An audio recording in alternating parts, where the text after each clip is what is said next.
Welcome to the Lost Rewatch. We're starting season 5. It's hard to believe season 5 already, but I'm joined by Caleb, Eric, and Karen. How's it going, guys?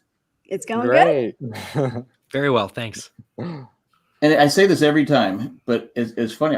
I forgot a lot about these episodes. One thing I could remember was the throwing of the hot pocket. That's just stuck out of my mind. Oh yeah, it's a hot pocket scene. Yeah. Even like casual viewers remember that scene. It's awesome. But what did you guys? We'll start with because you left. What did you guys think of the episode? It's a great episode. How could it not be? I mean, we get into so many questions. We still don't know a lot of things that are going on. We're confused about certain things. Right. But obviously something happened because somebody left. Was it because Locke left? Dun, dun, dun. The boldness, you guys, of that claim that this all happened and it's your fault, that Ben pins on Jack, and Jack's in the right level. He's in the right moment to self-reflection and regret, and also coming off of a drug addiction to just internalize that comment and believe it, even though Ben is not without his manipulation. That's awesome. Yeah. It's amazing. It's amazing. But what was it? Is it true that because they left, all these problems happen? Or is it because Ben decided to be such a jerk in the past that it caught up with him, and then he turned to donkey wheel, and the donkey wheel's not set? No, it's because Jack was not supposed to leave yet. Locke was always there to stop Jack from leaving too soon. You cannot leave until you learn what you're there to learn. Learn to let go. Learn to get rid of your addictions. Learn to whatever all those things are. To find the light in your center again. Find your north. Find your way home. Okay, all of these things. So if you leave prematurely, then you aren't ready to leave. So but a lot of people, crap hit the fan. But a lot of people died. They did, trying to leave that island, and to be fair, they were being threatened by Widmore's people. So at that point, they were where Jack was thinking: do we stay on this island, or do we stay on this island and die? Yeah, well, there's choices involved. There's choices, but we also have a lot of that. We had this kind of little bit of a thread, or a little bit of a thing that shows me that there's some sort of manipulation, and not just by Ben, but this little bit of game playing, this pawn moving, this chess piece moving. And it happens with Ben, it happens with Widmore, it happens with Eloise. So it's like these people, on one level we have this group of people who seem to be there to act as guides to the survivors of the crash. They're there to help them. They're there to nudge them in the right direction, keep them on the right path, help them grow. But on the other hand, it's almost like they're playing a game with each other about, it's just such a weird mind game sometimes. You said you said earlier, is it their fault because they left? And I would say, no, everything is always Jacob's fault. Blame Jacob. I'm going to agree with Caleb. You got to take responsibility for your own self.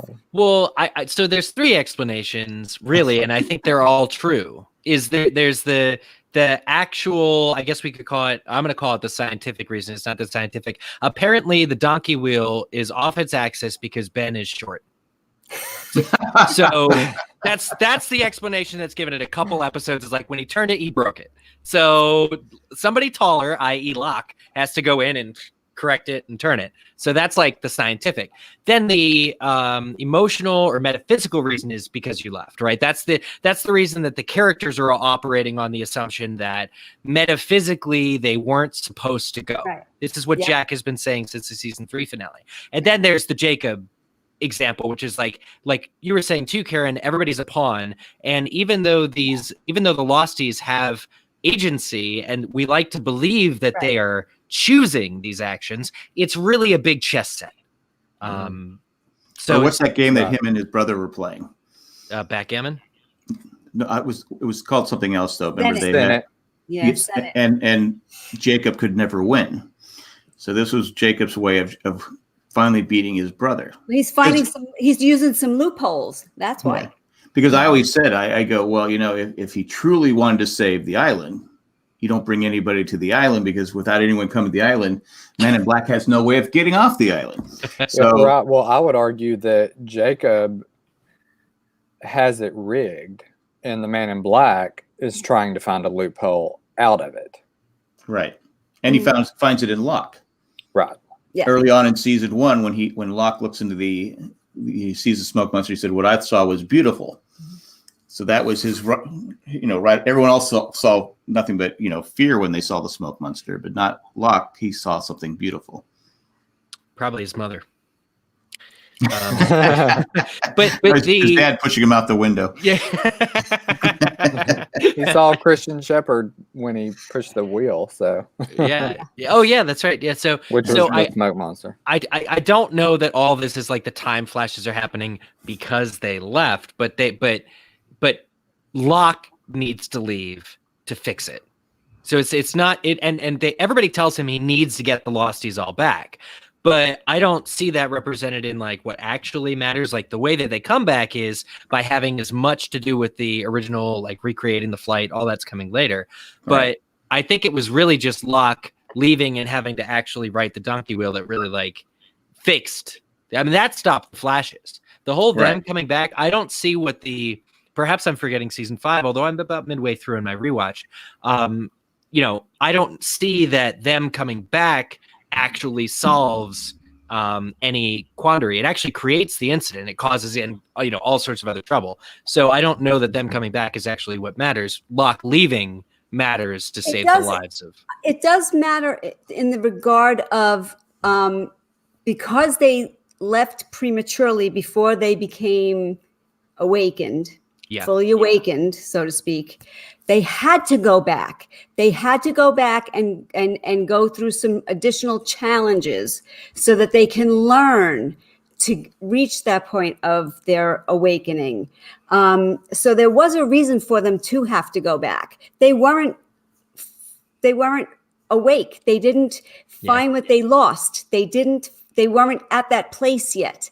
They didn't have a rebirth yet. So they had to go back. I like that. So you're saying, I guess in terms of the island, Karen, you're saying that it is, I guess everything you're saying is based under the assumption that the island is a place where you like you said, learn your lessons, grow, or whatever. Yeah. It's the place that you need to go back to, in a sense. As a matter of fact, there's a line, and I wonder if I have it here. Let's see, or is it in the next episode? It's in the next one, I think. I'm jumping ahead, but when Ben goes to get Jack and bring him back, and they're in that little motel room and things like that, I'm paraphrasing right now, but their dialogue is Ben's basically like, Jack asked, "Where are we going?" And he says, "You're going home, Jack." Okay, that's a hint to say, even though you're going back to the island, that's a way for you to find your home. Metaphorically, I always take the metaphor angle of this, the philosophy part of it. So there's always a way that's the map of this whole thing. Is Jack always had to go back. He even says it in season 6. I came back because I was stupid enough to think this place would fix me. Okay, because that is the place that fixes you, but you have to learn what you have to learn. That's part of the lesson. Do you think that's what the purpose of the island is? It's the place you go to find yourself. It's the place that you go. And think of yourself as an island too. Just for a second, I'm going to kind of go a little bit out there for just a minute. What kind of island can I be? Exactly. Think of yourself as an island for a second. This is just metaphorically. Karen's going to go crazy now. Okay. yourself is an island, and what happens on your own island in your own being, okay, is when you go through a really, really hard time. Some of us can get very thrown off our own axis and all of a sudden find ourselves put on our own island where we withdraw. We maybe get an addiction. We maybe, overeat. Maybe we, all of these things, but we create this own little safe space for ourselves. We can call it an island in a way, okay? So you have this safety in this island you've created for yourself. I'm totally going off the rails with this. This is great. Keep going, please. Okay, so you create this little island for yourself because it's safe. No one else, I have power here. No one else can come in if I don't want them to. I can keep my own boundaries, and I'm used to my own habits here. I'm used to my own behaviors here. This works for me. Okay, until you get to the point where it doesn't work for you anymore. Now you have to start releasing some of that stuff and learn your lessons and start changing your own behavior. But now that island you created for yourself can become a beautiful thing. And when you start to, now you heal yourself from these things that caused your suffering, so to speak. Okay, maybe months go by and years go by and you find yourself in another really life-altering, horrible thing. Instead of putting yourself back on that island of yourself where it was the protection and I need to now hide from everything and go back to my old habits, maybe that island now is the place where you can find your light again, your north again, your peace again. So the island is life, death, and rebirth. It's light and dark. So I just use human physicality to explain that. That's it. Okay, let the hate mail begin. I thought it was wonderful. Yeah. Go ahead, Eric. Go ahead. You were talking about finding your north. I mean, John is literally handed a compass. That tells him he needs to episode. Absolutely. Yeah. It happens. You need to go die. But you know what? You have to die to be reborn. And hence we see Locke become reborn. His role changes, but could he's the island original intent had been a place for people to go there and find themselves in a safe way, because you see as across the sea, as far as back across the sea, Mother killed somebody and took the babies. So this place has always been where maybe humans have just screwed it up, because what's what humans do is we take things. But that's what makes us human. That's what makes us human.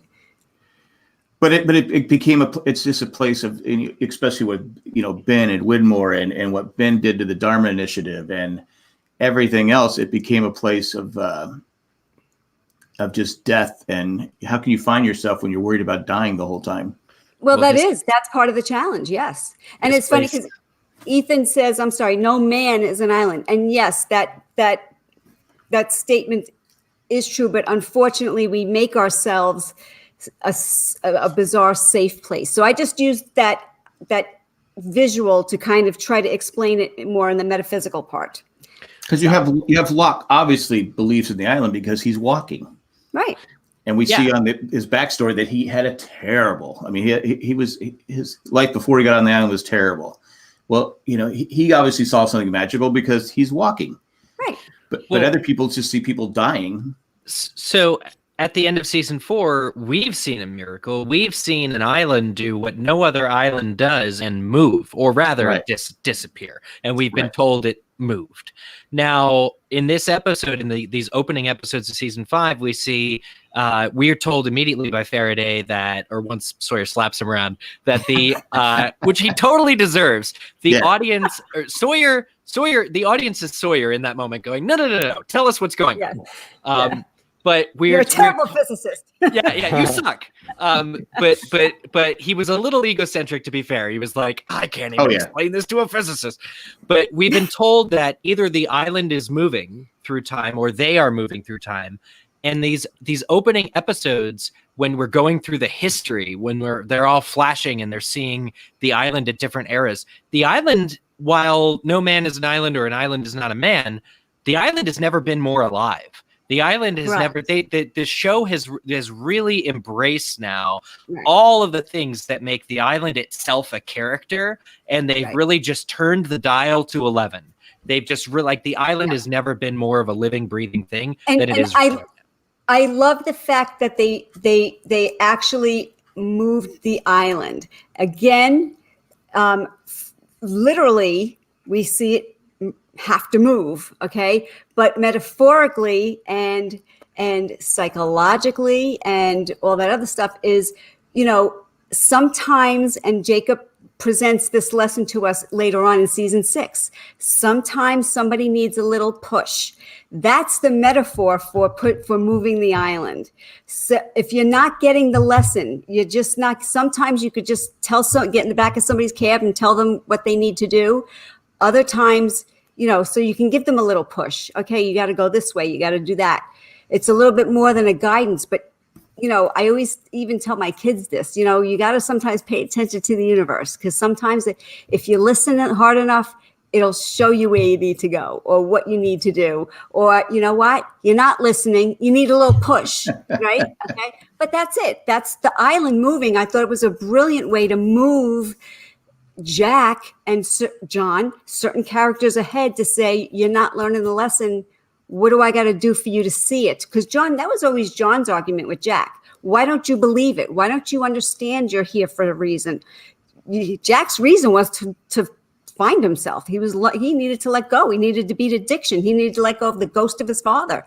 He needed to find his own light again. So John would say those things to him. Could Jack have done it if he wasn't pressured into becoming the leader? Everything happens for a reason. Jack was made to be the leader for a reason. It's part of his. I'm just saying, if he didn't focus on the other, castaways or whatever you want to call them, losties, would he have found it faster? Because his whole thing was, okay, I got my job is I have to protect these people and keep them alive, and they keep dying, and it keeps getting thrown in my face that they keep dying. But he has a need for control to begin with. But I think even if he wasn't sort of de facto leader from the events of the first couple episodes, I think he ultimately would have taken that or some responsibility. But I mean, I think all of the Losties would have found their purpose faster if it wasn't for the others. I don't think there's an example of the others really guiding any one person to their purpose, except for maybe Locke with Richard, which is sort of what we see in this episode. But so there's a lot of barriers for these people finding themselves and coming to the island. But I do believe that the island is a place that fixes people. And even when John is shot in this episode, and he's bleeding to death, it takes a little help from Richard. But Richard says, hey, listen, just keep off this leg and the island will do the rest. Right. The island, even for all the turmoil that's happening, the island is still healing. The island is still being what it needs to be for these people. And it's just it's the one thing you can't know is why you're here, how you're going to. No one can tell you why you're here. But the two people that knew always that the island was there as the healer, as the fixer, as the promise to making all your ails go away, was Locke and Rose. Yeah. Rose for sure. But I made this argument the last rewatch I did last week that Locke did a terrible job getting his point across because he made so many mistakes. I mean, if you want people to believe you can't be Locke off island. You have to be right. And he, the hatch, everything he did. Well, what if I was Jack, why would I listen to you? No, I mean, killing Naomi. It goes back to that. Just, she's not one of us. Okay. I'm just going to kill her. It was a heck of a leap of faith for John. He's known for those, but it was absolutely, from then on, they were divided and it really led them. That's the whole arc of season 4 is Jack and John being on opposite teams. Mm-hmm. Right. Now, funnily enough, the one thing that doesn't get mentioned in the next episode, The Lie, is that John is the one who said, you're going to have to lie, Jack. To protect our people, you're going to have to lie. And that's the idea that Jack then presents to everybody else. Right. It saves all their lives. Yeah. I guess my question is about mentioning this earlier, in terms of the people who go to the island. If you're saying that each one of those find enlightenment or whatever when they get there, I mean, is that really true? Yeah.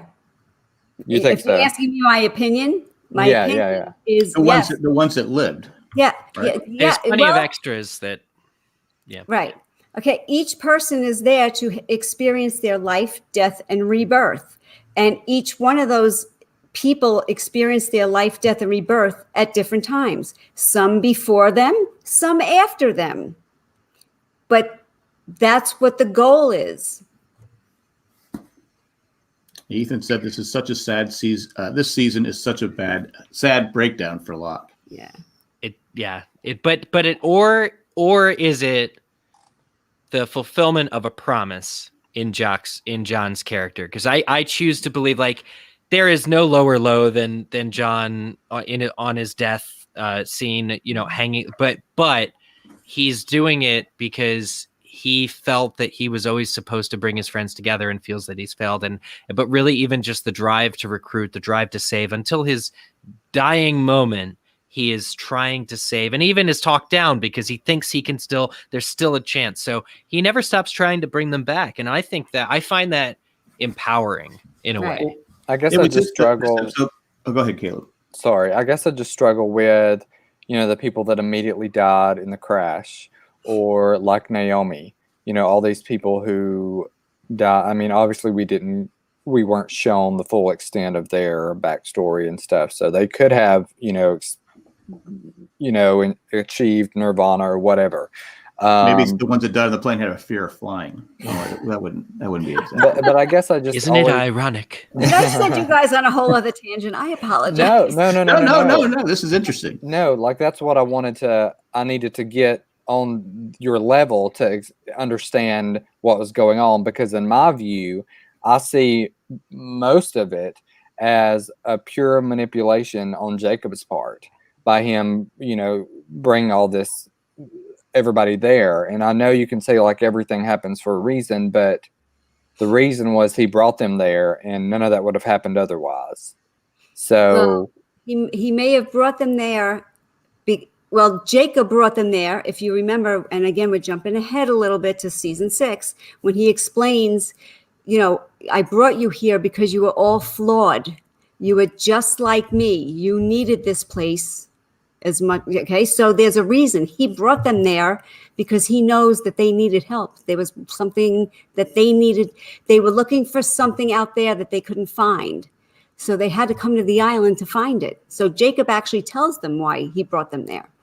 But go ahead. Did he say that because he wanted a replacement and was ready for this game to be over because it had gone on and on for years and years? Well, I think it's a twofold. Again, he brought them there for the reason of those things. And yes, he still did want a replacement. Yes, because that's what he knows. His mother told him, you'll replace me and you'll have to find a replacement. And so that's what he knows.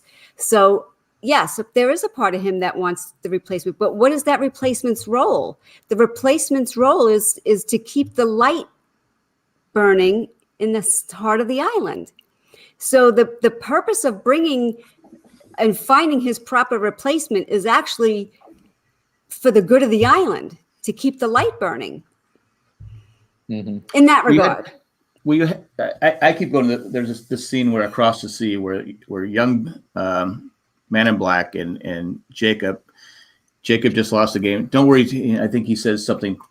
Don't worry, Jacob. Someday you'll have a game where you can win. Right. So this is where, like Caleb saying, this whole thing has just been a game. Right. Bringing people to the island. If they were cons, I just think I always kind of preached the game element of this whole entire series, because it's a game of chess and what have you. Right. The game of life, even if you really right. But at the core of it, when we get to the meat of really what the purpose of the island is, it's still, Jacob, I think he does say, this is really why I brought you here. I have a game going on with my brother, and I got all that, and, that happens. And, we like to play this game and bring people here and see if you guys can, behave. But I think Jacob still had a motive. Why would he say that? Because they needed to understand why they were brought there. And he was literally explaining That's why. Part of the game is I put your name next to numbers on the wall in the cave. That's part of his game and that fun part and that thing he had going on with Jacob and that joke that they had. But I still think he brought them there, he says, because you were flawed. You were just like me and you were looking for something out there that you couldn't find. So doesn't even Man in Black say you keep bringing these people to the island, it just keeps ending the same way? Right. They never learn, basically. But he was kind of right. He was kind of right, but also Jacob said progress. That's the momentum, is to always make sure you're making progress. So going back to Locke, I always feel like the devil's advocate all the time. Like, going back to Locke, because Locke couldn't do a good job explaining why they should stay on the island. Can we agree on that Locke was terrible at that? Yes, he was absolutely terrible. So when Richard goes, "You're going to have to die," so he had to die in order to finally get Jack to realize, okay, yeah, this is what it was. So I was Jack. I wouldn't feel guilty because what did you do to? It's not my fault you died. It's still manipulation. Yeah. This time from the Man in Black, telling Richard to tell Locke that. I mean, manipulation is part of that whole game plan and that whole moving the pieces around and see, that is paramount in the story, But because the island is special, you have this other thing going on where, like you said, you're finding enlightenment, you're, growing as a person because this place is special. Meanwhile, the game's going on and it's kind of screwing everything up. Right. And I guess the question I would ask is that, first of all, do we believe Mother is the very first person that was on the island? No. Okay. So if you think that the island is just an island with the light and that's there, then you can look at it like our world in terms of it's there, it started, and then slowly more and more people arrived and then became more and more corrupt. And, like we see the cast, even we see it from a very small perspective from just the plane crash and, Sawyer and Saeed and, the racism and them, butting heads and, everything like that. So you have all these people that, like you said, are flawed.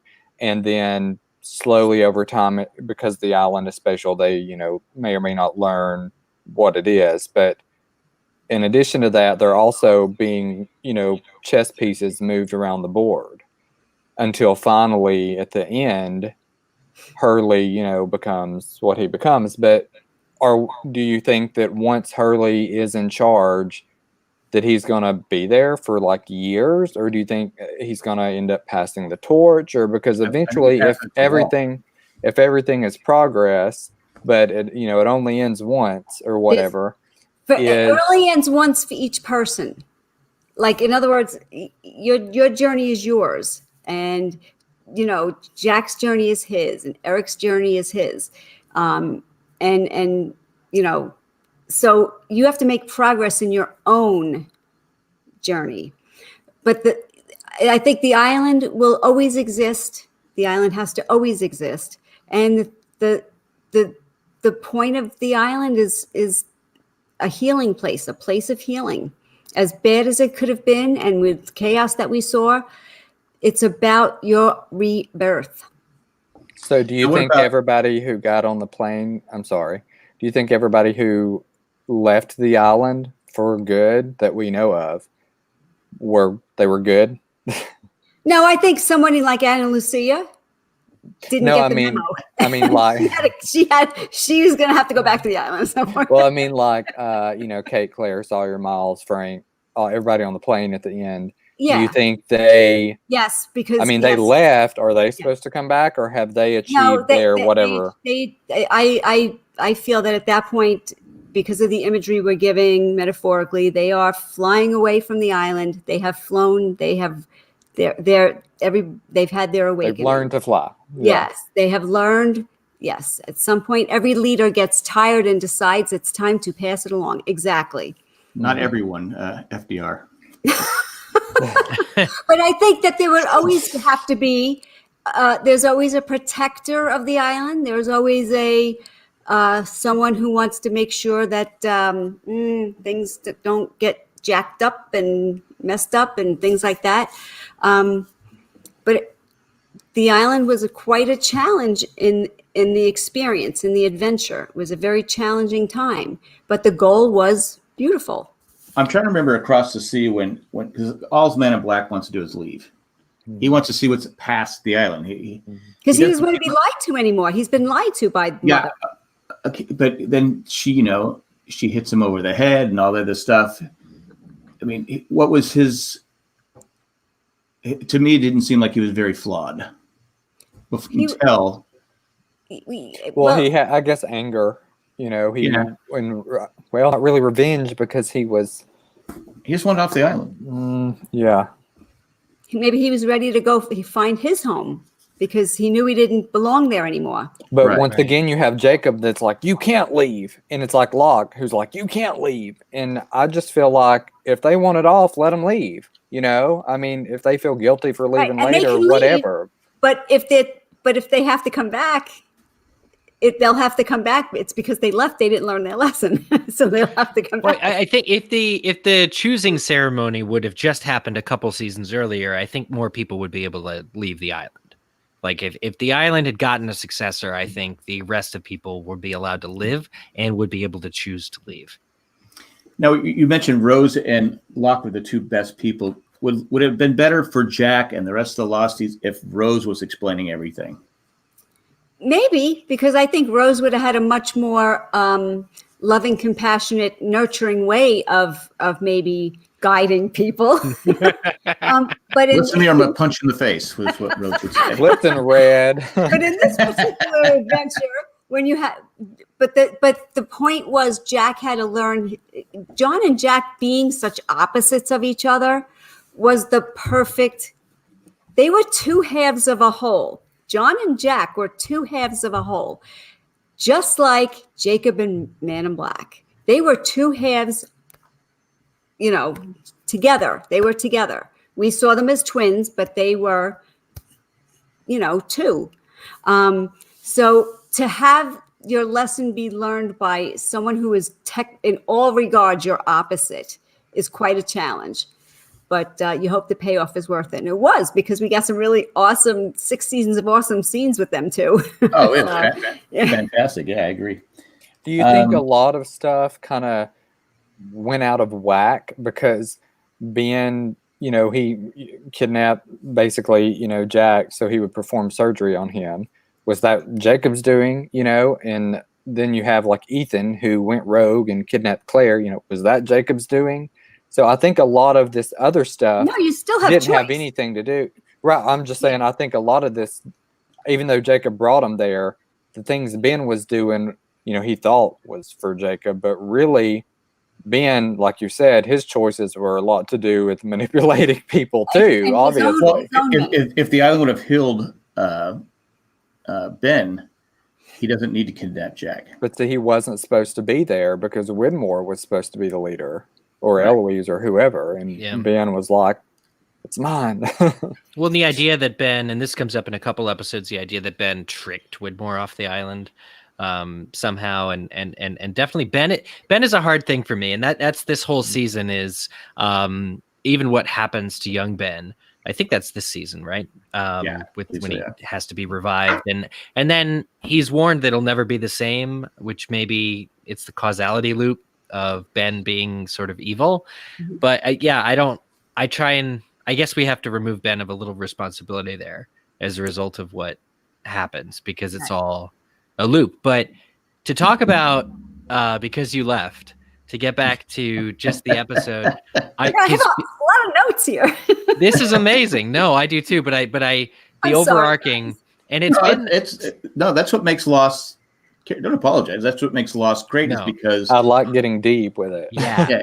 There's so many different ways you can talk about it. I mean, it's just a fantastic show. But go ahead. It's so nice to revisit even things from season 6 too, because that's the season I've seen the least recent. So hearing about it and being reminded about it is awesome, and it allows me to formulate kind of my thoughts about why this is happening. But yeah, okay. So insofar as a season opener is supposed to set the stage for the rest of the season, Because You Left is as good, almost as good as it gets, right? You have the Losties traveling through time, or half of them, the others trying to get back to the island. I'm glad that they get back to the island before the end of this season. I'm glad that and it's actually surprising. They get there about halfway through with episode 316. But so this journey through time that the island is doing, it's amazing. And the opening scene with Marvin Candle or Edgar Halowax or Pierre Chang, God, it really doesn't get any better. I mean, it reminded me so much of when we got introduced to Desmond, because it showed us the record. It showed him getting up and taking a shower. It showed him making the baby bottle. It showed him, the redundancy of their day. But it was very reminiscent of the introduction to Desmond in that regard. And I loved it. Well, I love it. It's the minutia of any day, but both of those men are like saving the world. Like Desmond in particular because the button, and Pierre Chang because he's leading this team that's going to do these amazing things on this island. Yes. He is kind of stressed out though, isn't he? He's a little hard edge. Like, damn it, you're interesting. I hope he talks to the foreman and when he says something about going back in time. And so time travel. So we can go back and kill Hitler. He goes, "No, you can't go back and kill Hitler. No, there are rules. There are rules." Oh, I do like. It's like one of those things. Like, okay, when is it ever bad to go back and kill Hitler? I mean, I don't. But I guess there's rules. But I'm just like going.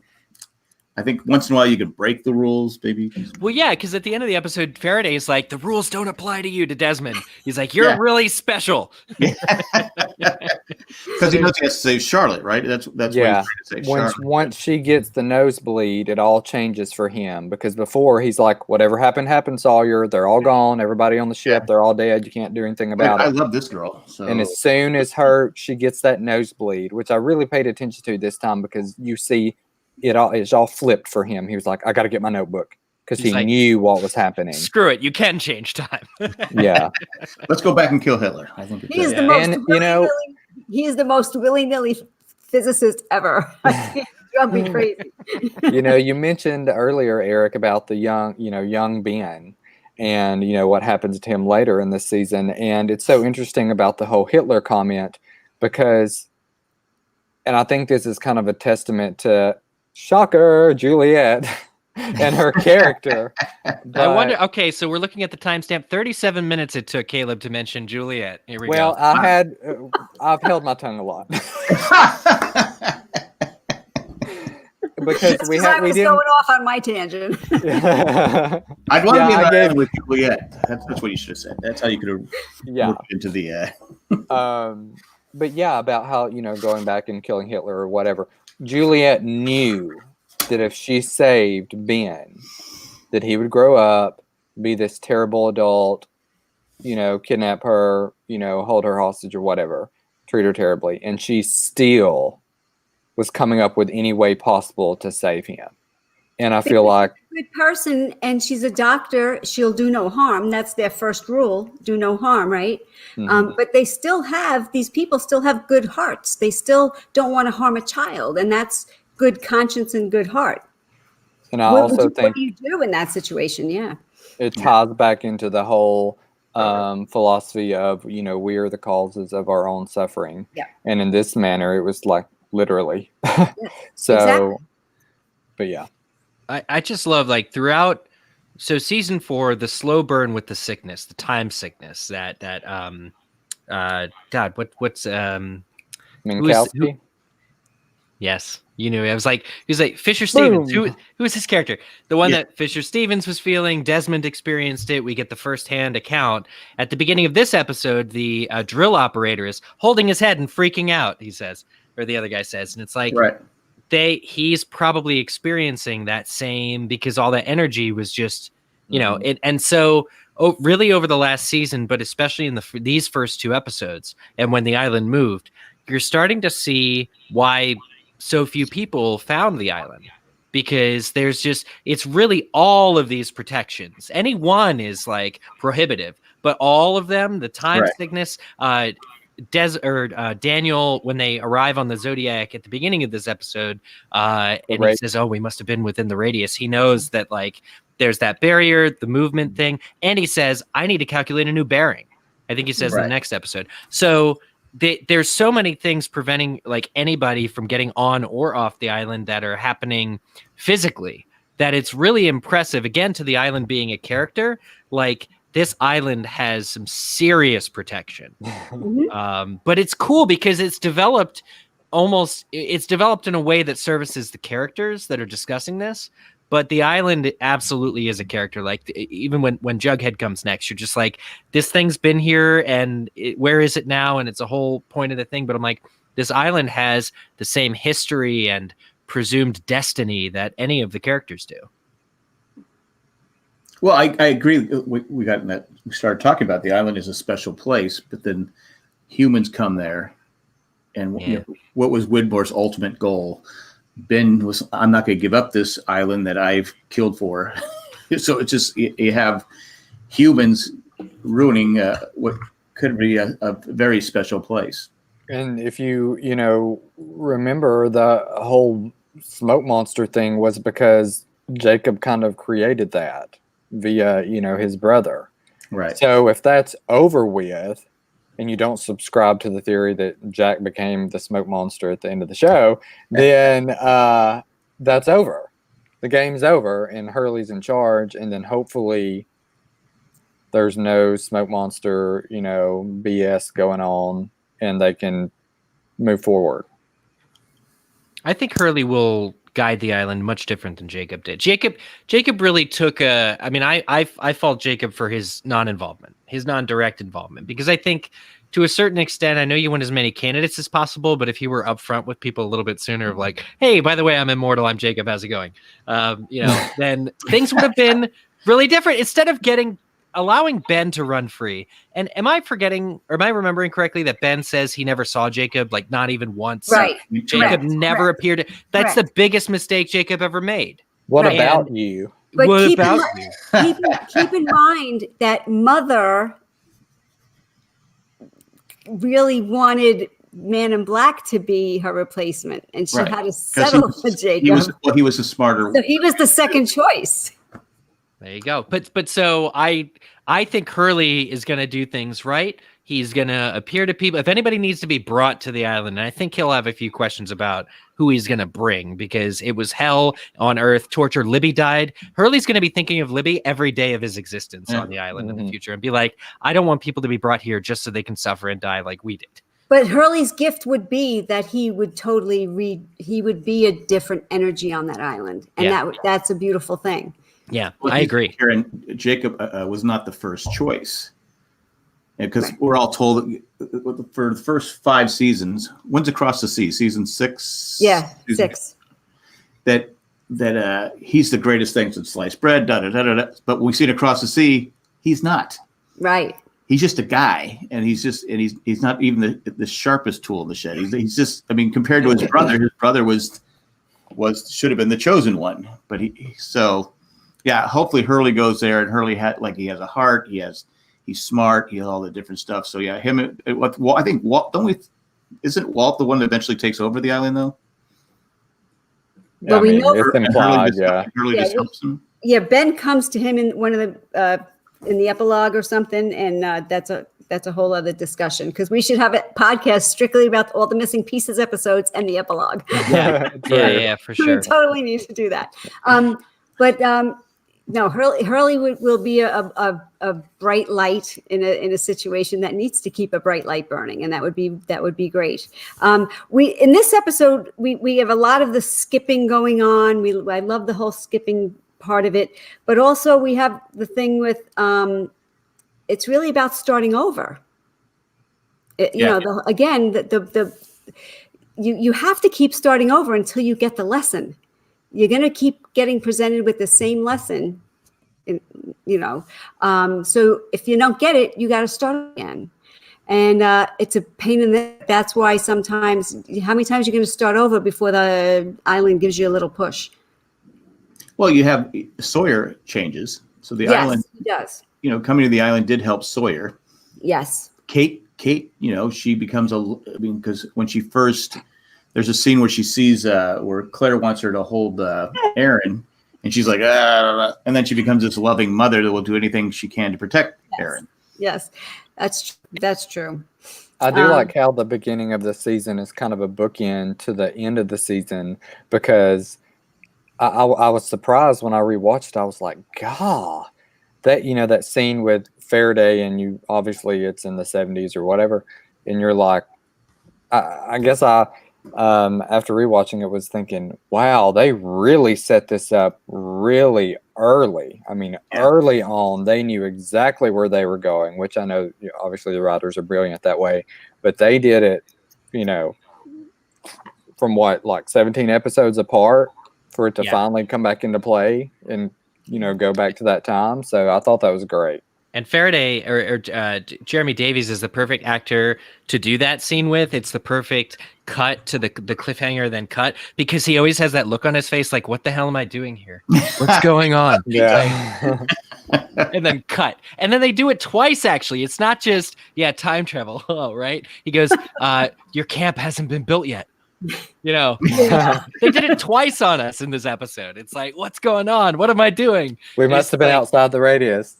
He's just inside the radius. They have so much with this actor, and I'm so glad that, because we know the character suffers memory loss and it's not quite explained, and he and Desmond, it's just, I don't know, they're linked, and I love it. I fell hard for Faraday into this season, because here's also the guy, he's risen to prominence. He's really the leader here in this moment, right? Because he's the only one who can explain what's going on. Well, he has a playbook. Yeah. Yes. That helps. Sawyer should just take that from him and be like, you can't be trusted. It's shocking he didn't. But I think Sawyer had been evolving. Yes. Yeah. That's the great part about Sawyer, when he says, he and Faraday get into a little bit more after he slaps him, and he says, everyone I loved just blew up on your boat. And he's like, and that's when so Sawyer's being antagonistic, not just because Faraday's being difficult, but because he's grieving. Because of what's in his heart, right? Yeah. Because of that's literally in his heart. Because earlier years, Sawyer would have grabbed the thing, said, give me the book Poindexter, and give him a name and stuff.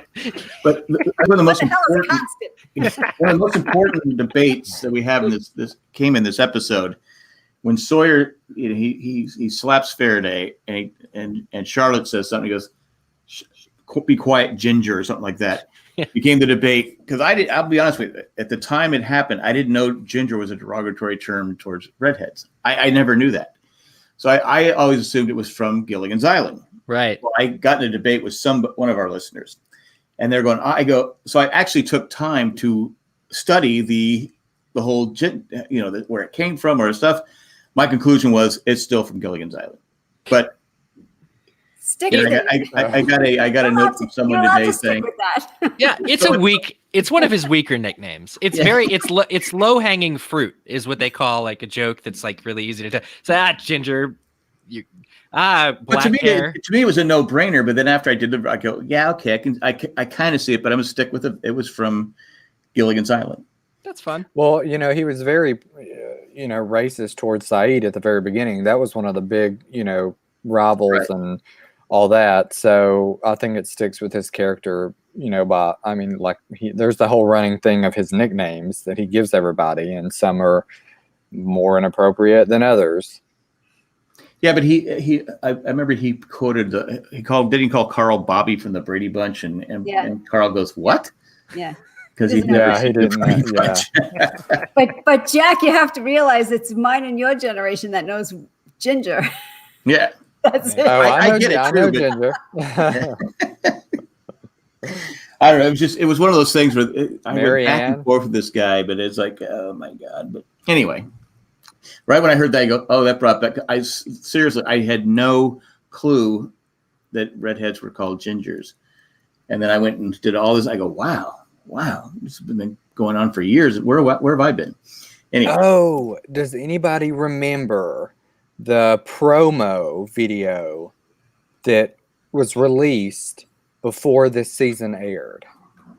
And it had the song "You Found Me" by the Fray. Yeah. It's like "Lost and Insecure," "You Found Me," blah blah blah blah. You found me. Yeah. Okay. So I loved that promo, and during it, there was this 1 second shot of the Ajira logo, it flashed in the middle of the promo, and you're seeing Sawyer and Juliet and everybody running around the island basically, and Jack's like, let's go get him. And, he's got that in his voice, like when he's in the hotel with Ben, he's like, all right, let's go get him. And that's in that promo, and it just sounds like so intense. And I'll always remember that. And then I fell in love with that song because it talked about Lost and I think it was the Fray, I believe. Yeah. Yes. Mhm, yeah.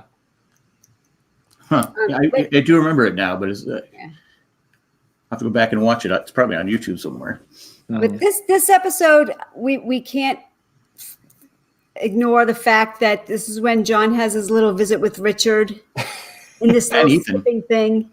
And Ethan, it's so whacked that we're trying to keep up with time travel rules and they're just skipping all over the place.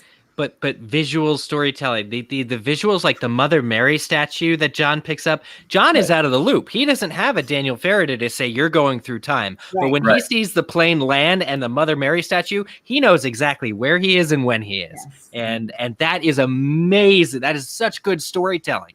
That is so good.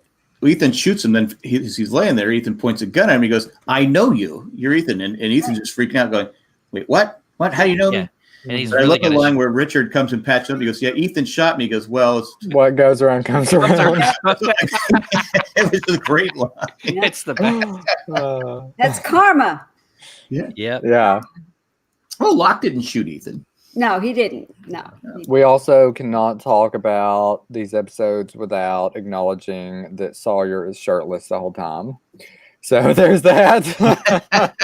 I thought that's what you were going to say earlier, Karen. He does ask Frogurt. He asked Frogurt for his shirt. Everybody's like, no. Sawyer, what are you doing? No, that shirt wouldn't fit him. His arms are too thick. It wouldn't. And the funny thing about that shirt is I think that shirt shows up a couple of other times. I think Pierre Chang is wearing that shirt. And all in the episode with Miles, when Miles goes to talk to, I think his name is Mr. Gray, whose son dies, and he's doing a reading for him. On the clothesline is that damn shirt. Oh, wow. I need to see the lost missing pieces. That's a history of that shirt. I am a loser. I will find the stupidest stuff in this show. Man, that costume department. So lazy. I also think it was kind of cool because Juliet, she kind of had a bit of a buzz through this while all this is going on, because she just downed half a bottle of rum from last we saw. And then when Faraday's like, if you have something man-made, something, concrete, and she's like, there's a Dharma station 15 minutes from here. I'm like, God, she's like, so, it's weird that they with all the the skipping and things that were going on, and everything went away. The campsite went away. All this stuff went away. But yet the Zodiac didn't go away. I know it was in the radius, but that's you would think that if anything man-made went away, why didn't that go away? Well, they were on it. They should have all been flailing in the water. They say some things can't be explained. I don't know why. I'm pulling that string though. Well, if the compass, because John isn't wearing the compass, he's holding the compass presumably. So the people in the Zodiac are holding the Zodiac. Okay. Yeah. I'll give it that. Yeah. I think that's what the theory people came up with. If they were touching it, it would go through time with them. Okay. Well, Juliet said, she said, whatever we had with us is along for the ride. Okay. When she's checking out the raft to see if it's still, okay or whatever. Well, I hope Rose or Bernard were petting Vincent at the time that the island flashed. Well, he's a living thing, so I guess. Oh yeah. But the question: Who's feeding Vincent? Who's feeding him? Vincent is a hunter and is very good at getting squirrels. It's actually Roger's body. He's who is catching all the boar and keeping it for himself. That's exactly it. Yeah. He's got enough bones on that island to last. Who do you think told Miles where to get the boar? It was But Juliet, when the whole crew gets to the blast crater of the hatch, the second time it's blown up, or the time it's imploded, I thought, oh, look at Juliet. She's looking down on her grave. I know. Oh, yeah. She's down there somewhere under tons of concrete. Well, hold on. Wait. Wow. No. Are you So okay? Yeah. am I okay? Are you okay? Yeah. No. No. Do you need to go to the island? Then we're going to talk about Juliet's death. Are you going to be okay? Okay. So they talk about the hatch and it imploded. Yes. I was under the assumption that what they were staring at was the implosion of the hatch, like when Desmond turned the key. Yes. No, that's true. So I should re-clarify. Like, the hatch gets built over Juliet's dead body, and Desmond pushes the key, and then it implodes, and then Juliet shows up in this episode and is looking at it. Yeah. Yeah. Right though. You're right, Eric. Like, it's And just I it's the site of her death, I guess, is what I Yes. said. And she's also the one that gets on the ground and starts digging around and puts her hand on the hatch and is like, "Here it is," and I'm like, "Oh god, Back up, never come back here again." Yeah, Not even in the 70s. don't open that door." Yeah. Yeah. But then it ends with a great scene where you have Daniel talks to Desmond, and Desmond's like, "What are you talking about?" He's just so confused. Look me up at Oxford. You're gonna want to find me. Find my mother. memory. I named my rat after her. Find her. Yeah. I gotta say, Desmond, and this is a big thing I didn't pick up till I looked at the Lostpedia thing about it earlier. But the Desmond hears the flash. There's when the flashes start, and he and Faraday are having the conversation. Desmond looks back as it starts to happen, and I thought that he obviously doesn't flash with them, but it speaks to his sensitivity to the machinations of the island, which gets explained away as just proximity to electromagnetism. That's the answer to everything. But like, it's cool that there's that shot of Desmond hearing the flash. It's very subtle, and it doesn't, it is something that if you blink, you miss it. I think Sawyer was also upset, but I think Juliet was too. You could kind of tell the thought of like losing everybody on the freighter, because she was like ushering Sun and Jen to go first. Sun's pregnant, and everything she did to keep Ji-yeon safe ultimately But resulting that was also her way off the island. She wanted to go home too. Right. So, Yeah. Now their chance to get out was gone again. True. Right. So overall, did we like the episode? Indeed, yes. I think obviously, but I think that the Kate scene when they're wanting to take away Aaron, or they say what they say. Yeah. The fact that she has all that cash hidden, she's got a getaway bag. It made me kind of think, this cushy little life that you're living, you always had something in the back of your mind thinking, what if it all falls apart? And she was ready to go when it did. That's what Kate does. She runs. Yeah. Right. And that's why she had to go back to the island, not just to find Claire, but still to learn to let go of that part of her that makes her always want to run. She wasn't running away. She was running to something. Oh. So she has to, there's the lesson in that. But how come she doesn't know her son's? How come she doesn't know her son's name? It's Goober, baby. I mean, does she ever call it Aaron? They're that close by now that they have nicknames, and it's just cute. So she's like Sawyer. She just has nicknames for her kids. We don't compare Juliet. Kate and Sawyer. We don't talk about their similarities or how they. We don't go there. They're both kill somebody. We didn't mention it, but Sawyer and Saeed and Hurley's action sequence with the Oh dishwasher. yeah, very good. How amazing! And Hurley is the perfect. He's great in The Lie, which I love. That's basically a Hurley episode, so it's great that we're about to talk to him about him. But he would get himself in such a pickle as to be holding a weapon and with ketchup stains all over him, and just like hanging over a balcony, over a dead body where there's a crowd gathering, and he would be so aloof to just be like, what? Whoa!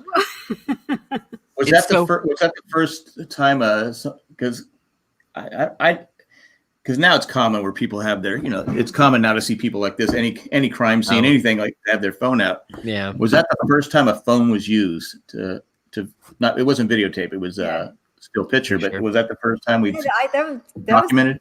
was the first time I saw. I mean, at least then, but that was a new thing pretty much then. Yeah. Well, I mean, in the pilot, Boone was trying to use a phone, right? So Yeah, cell phone. Yeah. But I'm saying to take a picture of someone who had allegedly committed a crime.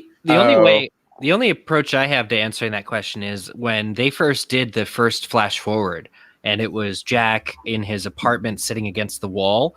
The phone that he has is a Motorola Razr. I had the same phone at that time, coincidentally, but so I'm thinking I remember how the picture quality, and it was not that great of that era phone. Like it was, it wouldn't have looked like Hurly at all from down on the ground.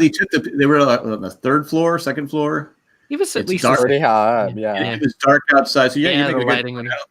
They would have known it was him. Have you seen that joke where they're like, I see a UFO, so they like get their old laptop and like turn it around to take a picture of it like face front, because all of those UFO pictures are so like terrible quality or whatever. God. But I do like how Kate did have a picture of Jack and Aaron still up. Yeah, that that did was say really a lot. sweet. That they may not be together presently, but I mean, she still has a picture of him up. So yeah.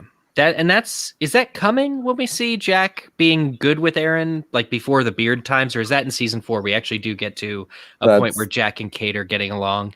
Season 4. Yeah. Okay. Yeah. So that was really nice, and it being from that time, because seeing Jack with his beard, being the first flash forward that we see him, I liked that season 4 broke it down and was like, no, actually, so they were happy a little bit for a little bit of time until he stepped on Aaron's toy. Yeah, it all went down. Was it a truck? Was it the like a Millennium Falcon? A Millennium Falcon, yeah. Yes. Also, sorry, I'm trying to hit my notes real quick. I know you have some, Karen. That's okay. Juliet's there to calm down Sawyer, which is nice. She's like, also, to be fair, he doesn't need a shirt. He needs some shoes. Did y'all remember how like almost every season he would walk through the jungle barefoot and he'd get a twig stuck in his foot or something? And there was this huge theory going around that the statue with the foot was him, and that was like foreshadowing because he kept on damaging his foot. I remember that. Yes. Yeah. I do not remember. Imagine being the writer of the theory that Sawyer's going to grow to 100 feet tall and then be turned to stone. No. He's turned into a god. No, I just mean like in his honor. Oh, like he would, eventually become a deity, or they flashed back to whatever Egyptian times, and they thought he was a god or whatever, like you said, and so they built a statue in his honor, and the foot was foreshadowing that would be Sawyer. Anyway, it was a theory. I do remember that theory. I do. Anything's possible. At this point in the series, anything's possible. Yeah. Seeing the Rainbow Drive-In was nice because I've been there when I went to Oahu.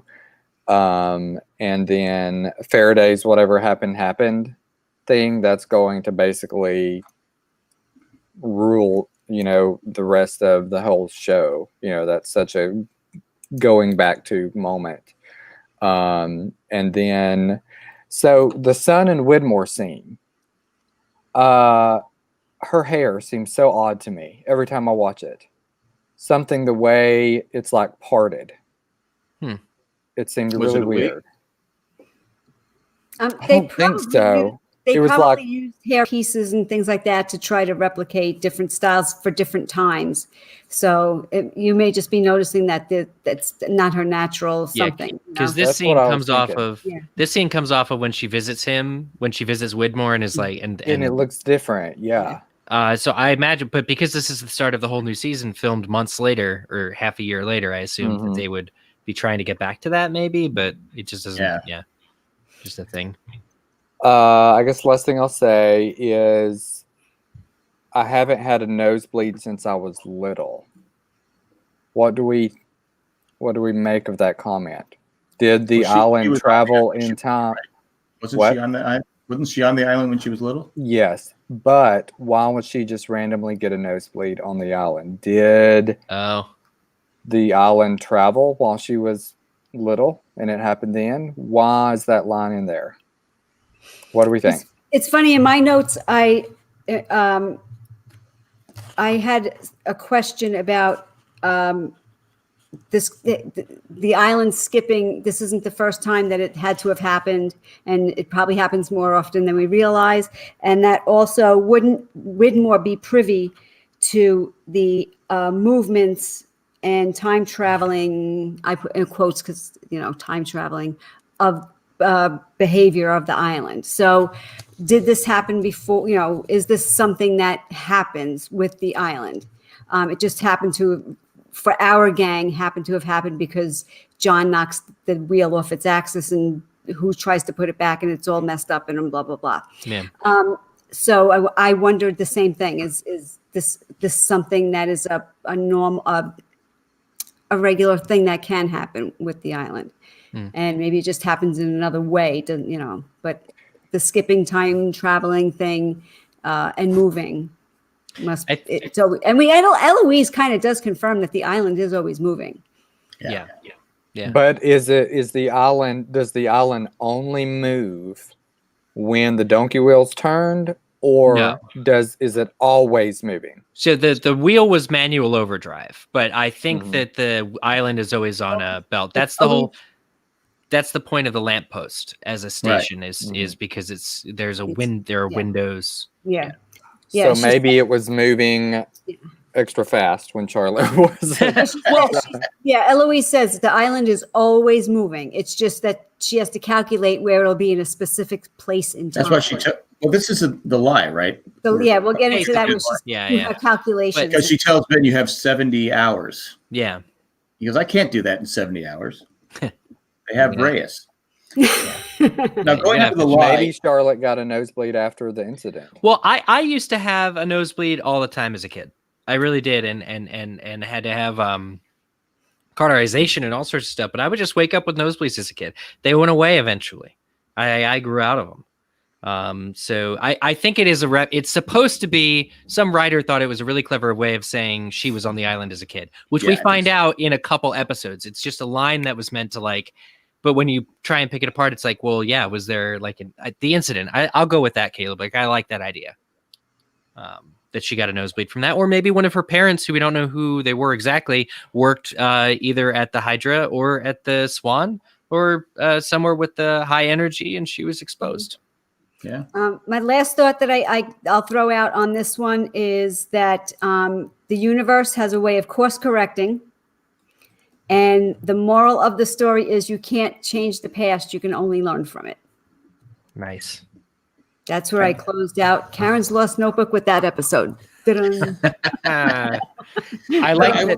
Yeah. Go ahead. I like that Faraday calls them flashes. He just says that flash really takes you back to flashes before your eyes, I think, for me.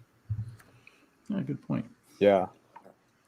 But in the lie, I think I always agree with Hurly, but I think this is the one time I disagree with him. I agree they had to lie to save the people they left behind. Do we all agree on that? Do we disagree on that? I agree, because it's wrong to lie, and Hurly, that's what he's struggling with. Yeah. He's not that kind of person. But also there are times in life where we have to lie because it's to protect someone, to protect someone's feelings, to protect where they're hiding out, or protect from somebody else. So sometimes we have to do certain things out of necessity. But he regrets it because he's not a liar. No, yeah, right. But he doesn't see I know he's not a liar, but he's not getting the whole picture. He's not seeing it. Right. Well, and that man can hold a grudge. He's like, I will remember this dude, and he does. That's when Saeed almost felt guilty going against Hurly. He's like, going, well, we gotta lie, dude. He goes, don't ever need my help. Also, earlier in the show, what was it, Ben who talks to Locke or Jack, and he says that, I think it's Locke. It's Locke.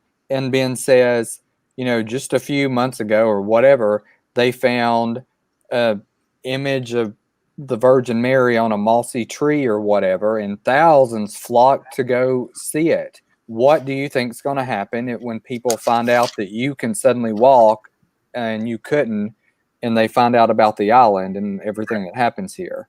So that's probably part of the reason why Locke told Jack, you have to lie, because, Ben had already put it in his To ear. protect the island. Mhm. Yeah, mostly the island.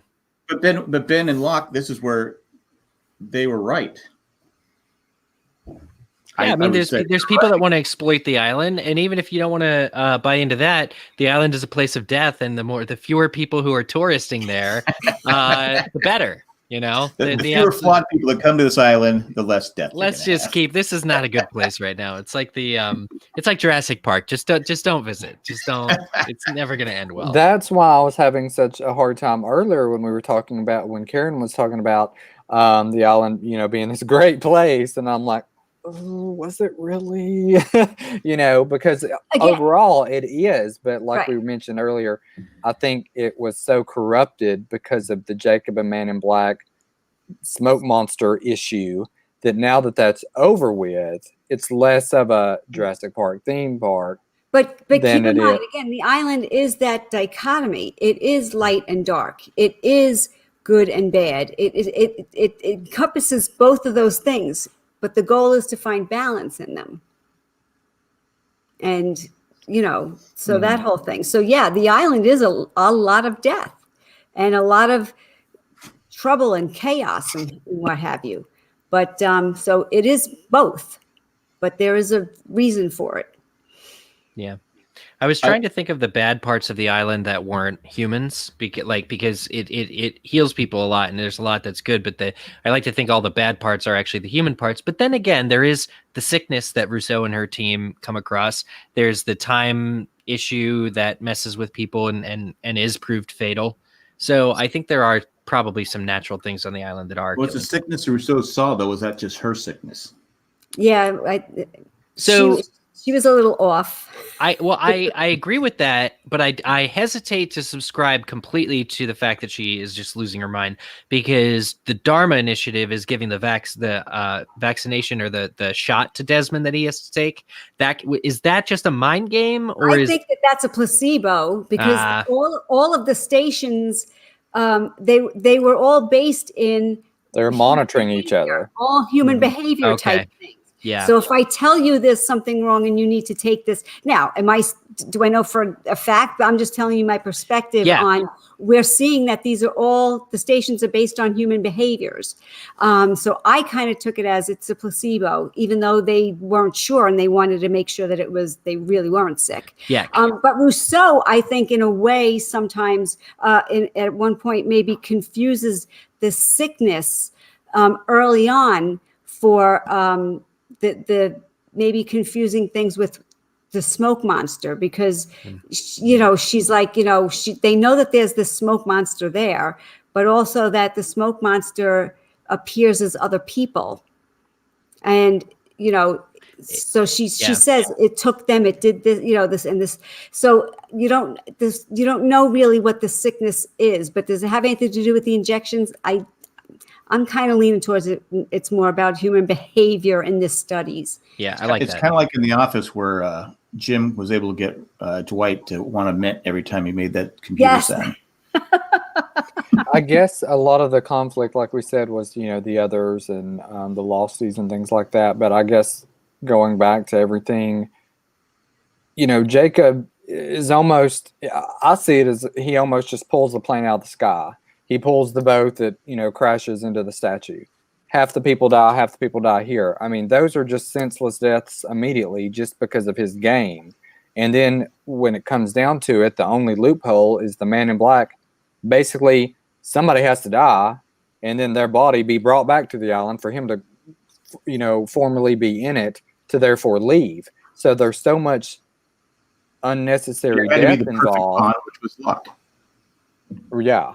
So I feel like even though, the island is this special place, obviously humans corrupted it, but there was still a lot of the deaths were strictly Jacob, because he picked the plane, picked the ship, whatever. I mean, because had everybody survived immediately and everybody was all candidates, it'd be a different story. But Jacob didn't care. He didn't care about Nadia, obviously, either. So, Yeah, I'm not a big Jacob fan. So. Sorry. No, Absolutely. I was going to say, I love how the beginning of The Lie and the end of the last episode takes place on Penny's boat. It's a different boat both times, but when Desmond wakes up and is like, it was a memory. Like, how's that guy's happy ending? That's amazing. He's on a boat with his love of his life. That's In Greece, we don't I think it looks like. I know. And he's not pushing a button. So there you go. He's not pushing a button. Good for him. He lucked out, but he's like dragged back into it. And then starting off with Lapidus and really just solidifying. I love that they show the premeditation about we have to lie. I love that there's this discussion where, because it's the showrunners telling you this is why they had to do that. And Frank's just the coolest. Yeah, whatever you guys need. Yeah, Frank is tell me what to do. Frank is choice. He's just amazing. But so I just love that throughout season 4 and into the beginning, the first half of season 5, the show at least explores what happens when you leave, because we know that the characters are meant to be on the island, and some of them needed to go off to really get that message, like you're saying.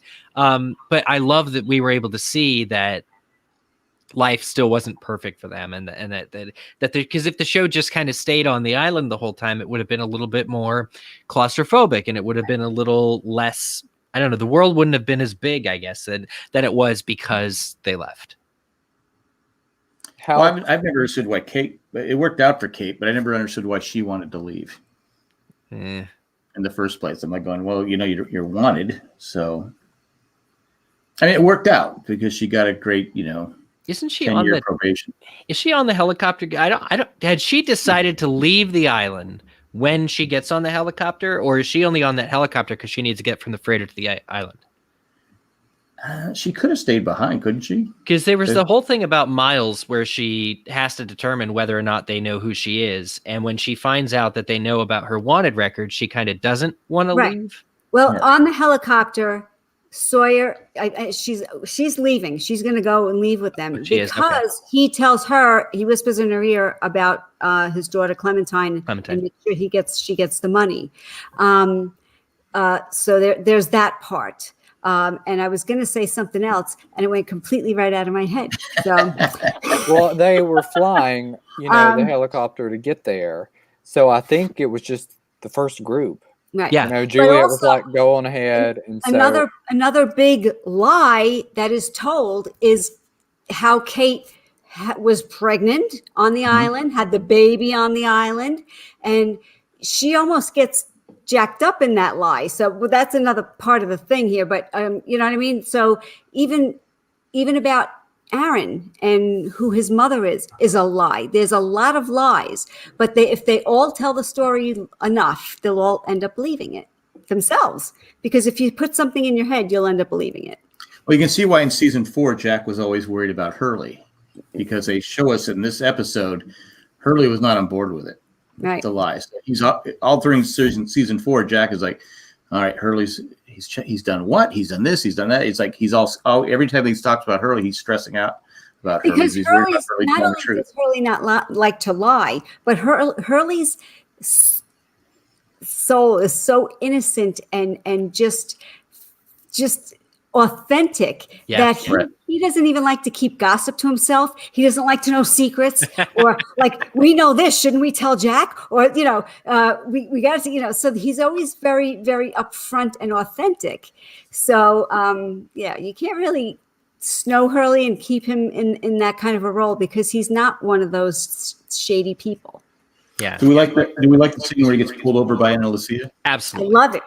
So good to see her. I'm glad she's out of jail for that stint that she had to do.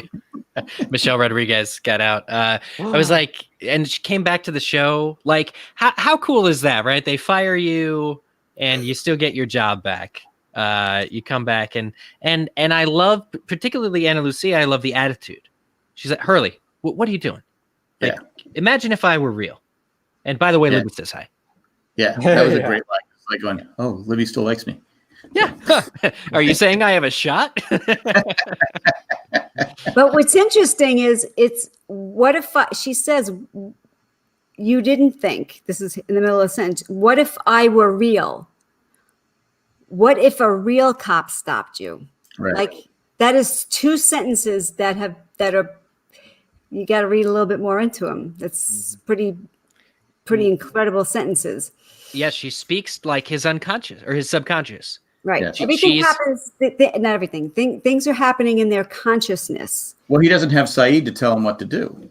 Right. Well, but yeah. So perhaps Ana Lucia. Well, and here's the thing, because for a season, all of season 4, except for Charlie, we did see him talk to Charlie, but everything else was nice playing with you, Mr. Echo, and it's an empty chair. And he's like, oh, by the way, I just got and I think he even says Ana Lucia visited him the one time. And how cool is it that Ana Lucia's partner is the one that took Hurly in the beginning of season 4? That was really, really cool. So seeing her now, but I think that to a certain extent, it could be just Hurley's inner, his subconscious telling him logically what he needs to do, because he's freaking out, but she's telling him change of clothes, take him to someone you trust. These are things that if he had just taken a few breaths, perhaps he could have figured out. Because he is a smart guy. Yeah. So is it the Man in Black that's coming to Hurly? Is it the island that's coming to Hurly? Or is it Hurley's own self? It's Hurley's coming to Hurly. Okay. There you go. It can't be Man in Black because Man in Black can't get off the coming island. to him in his subconscious. Yeah. That's a possibility too. So it can't wait. So Jack, you said it can't be the Man in Black because the Man in Black can't get off the island. What? So was Charlie also just Hurley? Because when Charlie comes to the mental institution and says, you have to go back, Hugo, who was that? Well, Hurley's thing was always seeing people that wasn't there, which was Dave.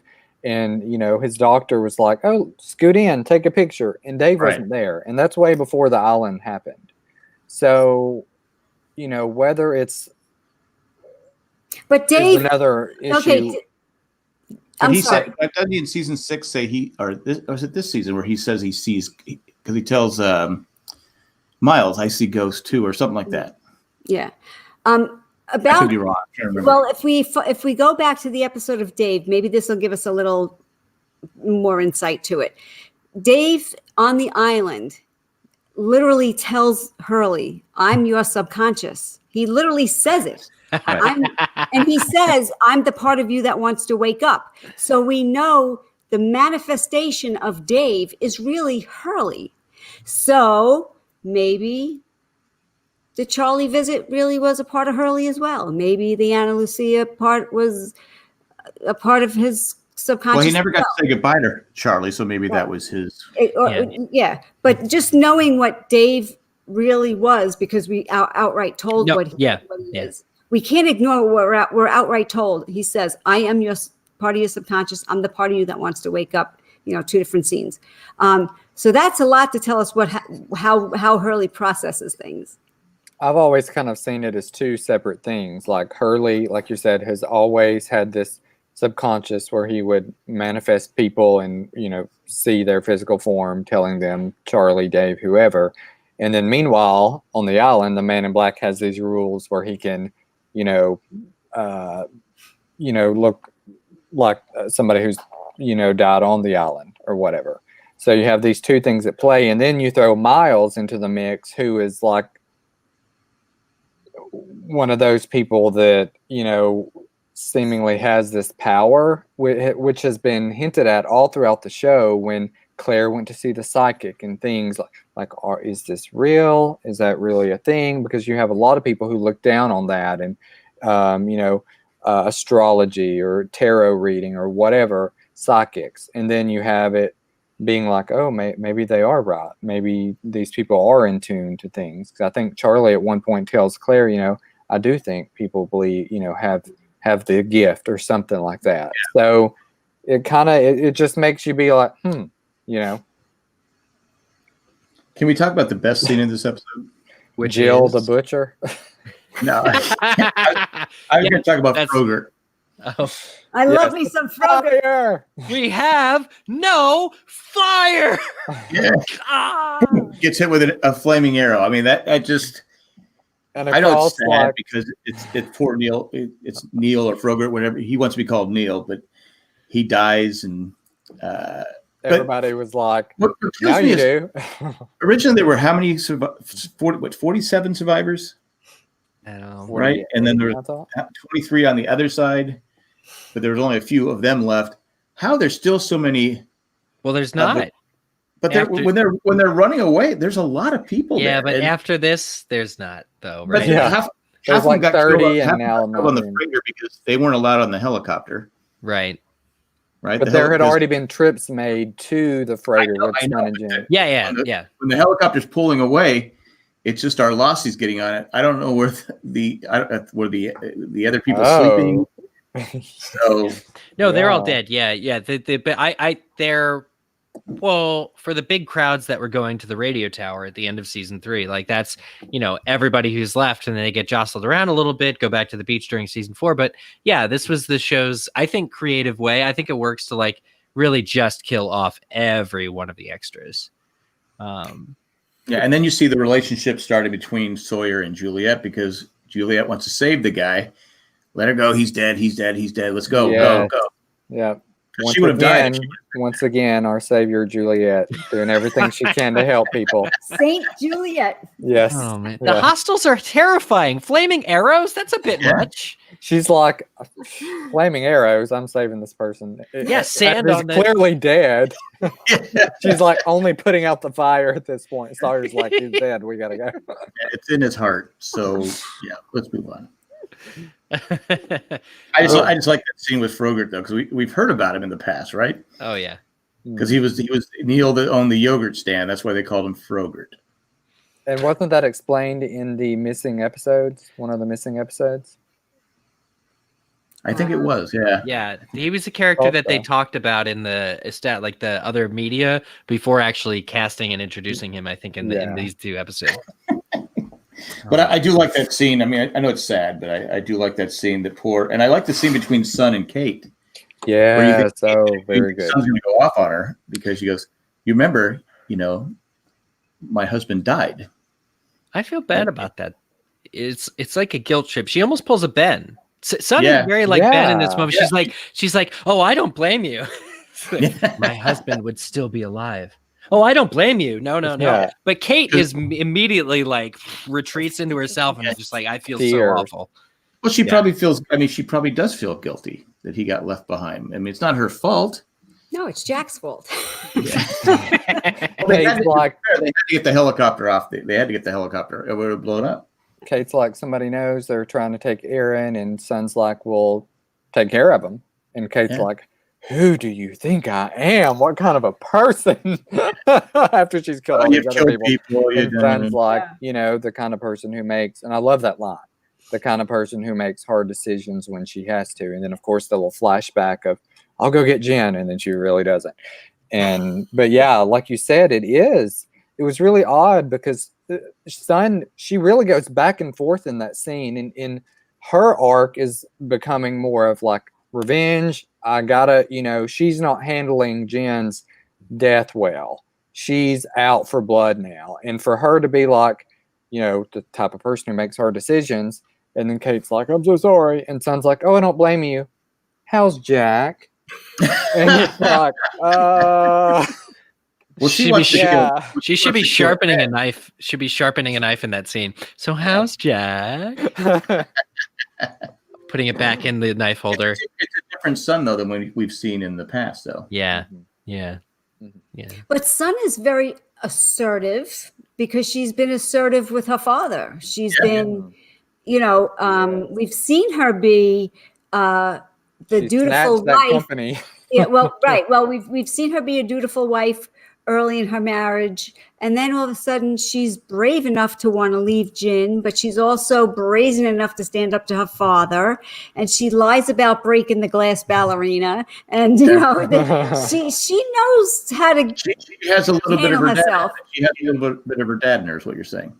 I'm sorry. What'd you say? She has a little bit of her dad inside of her. Yes. Well, here's a question then for Karen too. Like, especially Sun flourishes when she gets off the island. Sun is the one who almost needed to go back so that she could stand up to her father, buy his company, show him up. I think Sun found the most resolution when she was off the island than when she was on it, in a way. I have a thought whenever you're done, Karen. No, please, go ahead. Yeah. Oh, I was just going to say, I think her moment was letting go of the blanket in season 1 when she, was on the beach and the wind's blowing. because it all started with the, button up your shirt, blah, blah, blah, yeah. blah, blah. And she, finally, she goes out in public, seemingly for the first time in a long time, showing a lot more skin than she's even allowed to show. And she's, I think that was the very beginning of, if you would call it that, of her process of, becoming into her own, not caring what Jen says, being okay without him when he goes on the raft, learning to be okay, becoming pregnant, dealing with the making fact, progress all along. yeah, dealing with the fact that she had another lover, not knowing whose baby it was, ultimately realizing that this would be the death of her if she didn't get off the island. But then she went kind of crazy and was like, let's go to Locke's camp. So Juliet had to freaking get her head in the right spot. But anyway. Yeah. No, that's a good point. Yeah, she is constant. Juliet, Juliet should have been the one slapping her. So, did Juliet on the beat, girl? Caleb, did Juliet have the right to say that? Oh, absolutely. 100%.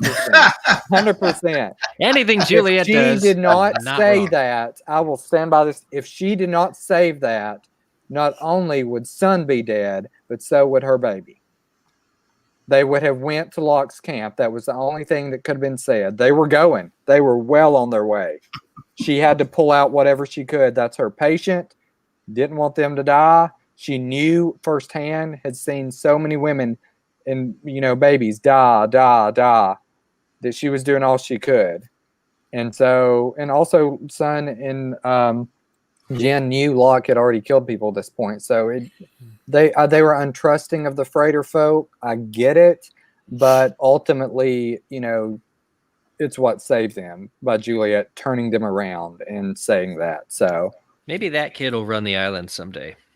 Gion and Aaron and Walt and already. Jen's dad, if Son's dad didn't screw him up already because he's raising him. Her mom. So Karen, you don't think that she just said it? No, it's not. That was a nasty move.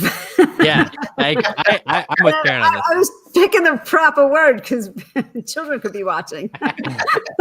So I guess my question is what would you have done? Just been like, okay, and let them go, and then they would have died. People need to make their own choices. She had no right to intervene. Now we can't be this way with her if we're going to be this way with Locke and excuse him with everything he did. Everything Locke did, killing people left and right. And Juliet makes a comment now that saves people's lives. What? Juliet, I just felt that it was, and we have to acknowledge I can't argue with that. I can't. that's what that. Oh my God! I love you. Okay. You know how much I love you, so. Oh, I know. I beg to differ. It's just, Juliet knows that people on the island don't carry their babies to term anyway. So I just kind of think that it was more reactionary. But that's just my opinion. Woman, seeing how a woman behaved and how a woman responded, I kind of was like, nah, it's kind of a nasty move. Well, in that episode, we do see how she reacts to the women that have been dying on the island. It's really getting to her. Yeah. She thinks it's her. I mean, she's been brought there to save them. Right. And she thinks it's her fault. Right. Well, she's like, why? Whereas the others don't care. I mean, Ben doesn't care. These women are dying. But she does. Well, she's done so much so far to help Son and reveal, the ultrasound and things like that. And then she's like, why are you not taking your medicine? Where is it? And Son's like, well, we're leaving. And Juliet's like, what? Why? You're going to die. Everybody, all the babies have died. And they're still walking away. And of course, Kate looks at her like, oh, how could you say that? I'm like, Kate, shut up. Okay, so I'm going to throw out another metaphoric thing at you guys. You ready for it? Okay. Unless if it's anti-Juliet, I don't want to hear about it. No, it's not. It's not. Okay, so we're talking about Juliet, and her role is to help women go to full term and deliver a baby, birth a child. So metaphorically, what we're seeing is on the island, there are many people who seem to metaphorically not be able to achieve a rebirth. So that's just metaphorically. So that's one of the problems of the island. Something is happening with the island that many people are stuck and they're not able to achieve that rebirth. I love that. I have a point here. Maybe it's wrong. Maybe There are no wrong points, Jack. Maybe the island is saying, only wrong no, people. I don't want babies being born on this island because they're just going to end up dying anyway. So Jacob's like, at this point, I've screwed it up so bad. We're just not going to let any. Okay, not that they're loud and noisy and cry all the time. Oh, yeah. This island is peaceful, quiet. Do we want these screaming babies here? Yeah. They're gonna ruin my vacation. Sawyer the tree frog. It's funny. I never really noticed that. Why? Come on, that frog can't make that kind of noise. All of a sudden, we have all these tree frogs, and I said, "Oh my God!"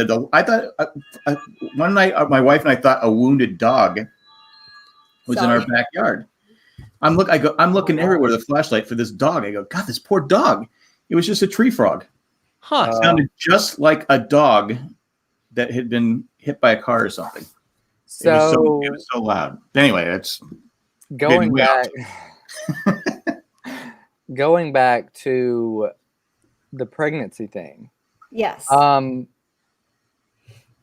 was under the assumption, and I think that the incident is what causes the pregnancy issue, because due to the amount of radiation that has to continue to be released and blah, blah, blah, blah, blah. Oh, wait.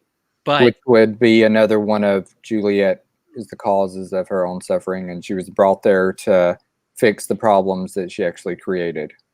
When did the pregnancy issue start? Because wasn't it? But she delivered Ethan, remember? And then suddenly it stopped. So Ethan's a bad egg. And it's almost like Juliet. Maybe Ben was killing the women off. I don't think so, because see, he kept Carl captive, and if he was just killing, if he was just like poisoning all the president, he kept Juliet on the island. Maybe he was killing. He didn't want Juliet to leave. Yeah. Well, he was in love with Juliet, and Right. He kept Carl at arm's length or locked up or however because he didn't want him to get the daughter pregnant. Right. Yeah. But I'm saying, but the women that Juliet was treating, maybe Ben was. We never saw that, but maybe Ben was killing them. Maybe she did find a treatment for him. I don't think it's beyond. I don't think it's beyond Ben, but I do think that it is a real problem that had to have existed that was beyond their control for them to have found Juliet to begin with. Like, yeah, sure, Ben fell in love with her, but he never would have known who she was if they weren't looking for a fertility doctor. No, I agree, but I'm saying that once she was there, I think maybe she did find a cure. Oh, maybe he was helping the women, and that he was sabotaging. He was sabotaging. Yeah, you haven't found it yet. You got to stay. I've never heard that before, and like Eric said, I wouldn't put it past Ben. I wouldn't put it past him, but I don't think so. Like I said, I just thought about it when we were talking here. That's actually a good thought. I never thought about that. Yeah. But yeah, I was under the assumption that the incident caused it, and that the last successful birth on the island was Ethan. I think that's what everyone concluded it was, because they had figured out that because Claire was impregnated off island, that's the only reason why Aaron was able to be born, I guess, and survive. But then impregnated on the island, right? Yeah, but she had to be off the island to give birth. Right. So I don't know. Yeah. So these rules. I want to talk about Hurly some more. Again, this being like basically a Hurly episode. There's so many close-ups and there's so many good moments. And one thing I wrote down in my notes is that Hurly really lucked out on the parent game here. He got some cool parents. He's got just the best parents, and his father, for the first time, when he tells Jack, "Stay away from my son. You don't have his best." I get the feeling that you don't have his best interest at heart. Stay away from Hugo. my God, how powerful is that? Knowing that this is the deadbeat dad that really only had a chance to be a dad because Hurley went away and crashed on the island and came back, that Right. he's now falling into that role of protector. And his mom, when Hurley's confessing the whole story about the... It makes no sense at all. Yeah. Yeah, and she's like, I believe you. She's just, even if she doesn't understand, She doesn't understand it. she's that's exactly what he needed to hear in that moment. She is the best parent that Lost has ever featured. But to be fair, she does believe there's a dead Pakistani on her couch. Great line. So, Yeah. I would No, say you're right. She delivers it so wonderfully. It's hilarious. I Here, would Karen, say- you said the island has to rebirth you. It does with Hugo's Hurley's dad. He's like you said, Eric. They're He's growing. not the guy. He's not the guy that drove away Right. and left Hurley as a young boy. He's changed. He's become. maturing. He became a dad. He became what a dad is supposed to be, Mhm. right? Or a parent is supposed to be. I would say that Jen's father is the best parent Isn't he though? Yeah. I love that because smiley he face. sacrificed Yeah. a whole relationship with him just because he knew, He would be happier that way. That's a good, which that's a was good option. shitty of Jen, but still. No, but that shows Well, that shows you the purity of some sacrifice that happens in life. Right. And like that, here's this man of very, very simple means, but yet had the biggest smile on his face. I mean, when I see that episode with his father and with Jen's father, I just smile because he's got such an infectious smile. Plus, But he doesn't know truly that Jen is his son. right. If it didn't matter, he raised him. He loved him. Right. That's all that mattered. Right. That he was blood.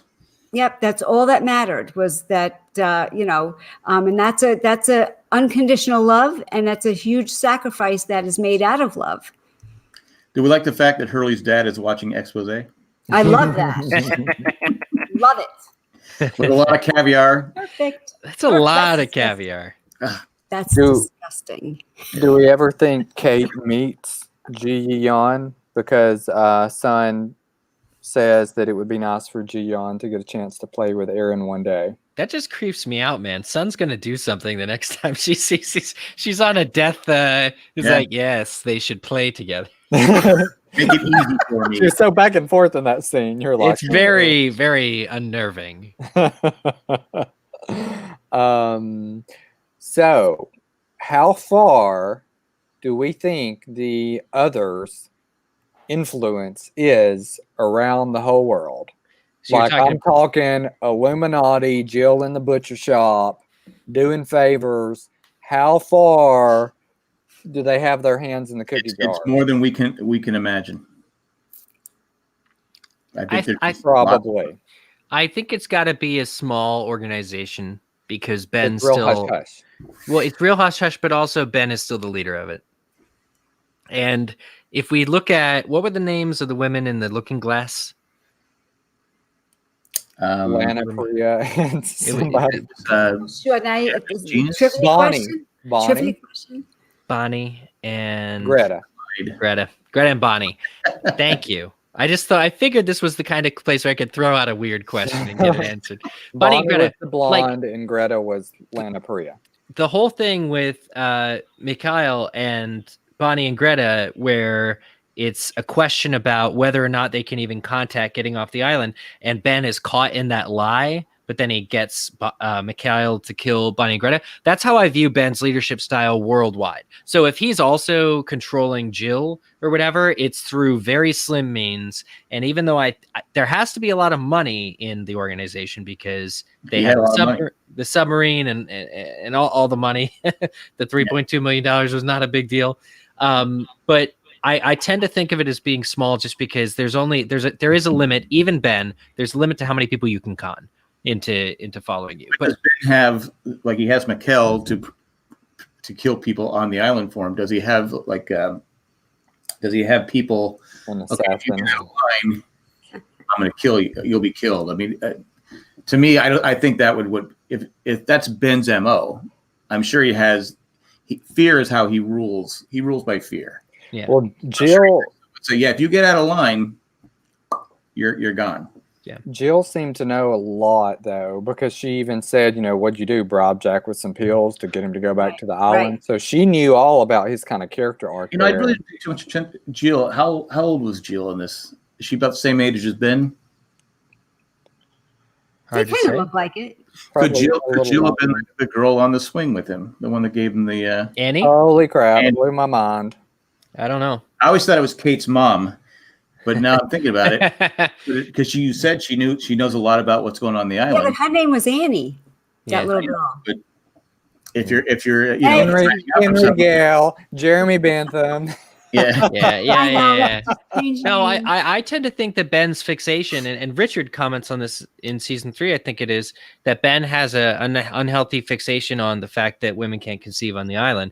And I always thought that was because Annie died in childbirth or something. Yeah. That there was some kind of, I resign, my headcanon is Annie died on the island, whether it was in the purge, accidentally, and Ben carries the guilt, or... It's either Kate's mom or Jill. But speaking of Jill, the reason I brought up Betty, but Greta and Bonnie too, is because they were really, if you really look back on that acting and the certain acting choices they made, they were true believers. Yeah. Mm-hmm. They were as close as it got to another that really believed that they had a cause. They had a reason. Drank the Kool-Aid. Yeah, but it also they were separated from the group, so they didn't know what was going on with Ben, that he was kind of falling apart. They didn't know that. Yeah, so something with the isolation, and I guess Charlie, that's how Charlie's able to manipulate that. It is a little thin. There's like a thin layer of it, but Jill has that same air of true believership because she knows that John needs to be protected. Jack is like, it's just a corpse, it's a body. Miles would, if he were there, he'd say, oh, it's just a meat sack. But Jill is like, yes, we will take care of him. I will get him for you, kind of a thing.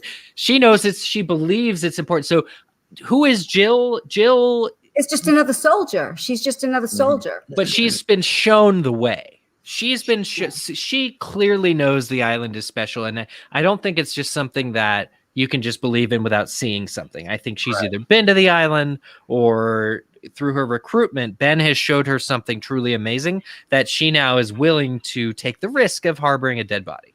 Yeah, agreed. But yeah, she really, really Kool-Aids it. But that's a great casting choice. Yeah, I gotta agree with you. And what about the Hot Pocket scene? Do we like that scene? Of course. And it wasn't a real Hot Pocket. It was. I remember we had Jorge on the show, and it was a fake Hot Pocket. Oh. So if I remember correctly, it was, and also the microwave wasn't real because you see a shot. Yeah. It didn't look so. But I'm trying to remember everything that he said about it, but I remember him saying the Hot Pocket was fake. I guess they had to make sure no real Hot Pockets were injured in the stunt. Well, let's talk about Hot Pockets now. I want to go get one. Hot Pocket. We're just a good payoff to what Saeed said. I think in the previous episode, he says, if you ever have the misfortune of running into Benjamin Linus, do whatever he says to do, turn the other way. Right. And the fact that, like, again, this episode is, I think, all about Hurley's loyalty to his friends. And it's so tempting. Ben makes such a convincing argument. I'm taking you to Jack. How do you think I knew? And then for him to just flip out and run out to the cops, it's perfect, Hugo. And the elation on his face when he's being handcuffed. And he looks at Ben and he's just like, I'm free, dude. It's so good. Oh, he runs out. I killed the 3 people or 4. I did it. Whatever. Yeah. He's going to do hard time because he thinks that's safer than Ben. But he's just doing what his friend told him, what his dear weekend at Bernie's Saeed friend told him before he's just out with the glasses. But I do like that Locke saves Juliet and Sawyer. I was about to say, did anybody? All right, that's what? It's young Widmore that it has a gun to Sawyer and Juliet when Sawyer has the bamboo stuck in his foot and he's pulling it out, right? And he's going to cut off her arm. I mean, I was about to say, was anybody else as worried as I was when they were like, we're going to cut off your hand right now? I think that's one instance when I was just as worried as you were. I was like, I don't want to see this happen to anybody. Young Charles Widmore is so extra. Where the hell's he come from? Who is that extra on this island? Yeah. But you know that I believe it at the time it was going to happen because they were showing us people die, main characters die, they get injured. So why wouldn't we think that was going to happen? Yeah. But it's so well with Ethan. But the dead always show back up somehow. What do you mean? The dead, like the people, some of the characters again that we know die seem to just. Yeah, but I'm saying that they will die. I mean, like you said, when they killed off Charlie, they killed off Shannon. They were killing off. It's like, okay, they could die. Yeah. I mean, it wasn't one of these shows where, all right, we're gonna, this. I mean, there's shows, especially the '70s shows. The person could die every week, but they don't. It's just one of those things where they don't die. But now this was like, okay, they could really die. Yeah. Someone we care about on this show could die. So when they're saying they're going to cut off, because it wasn't a matter of what happened to, let's answer the question. I think Sawyer was like, and that's a different Sawyer. Sawyer has become a protector instead of being selfish. He thinks of other people first now. Yes. He has involved. The island has helped Sawyer. He's a different person than he was when he first got there.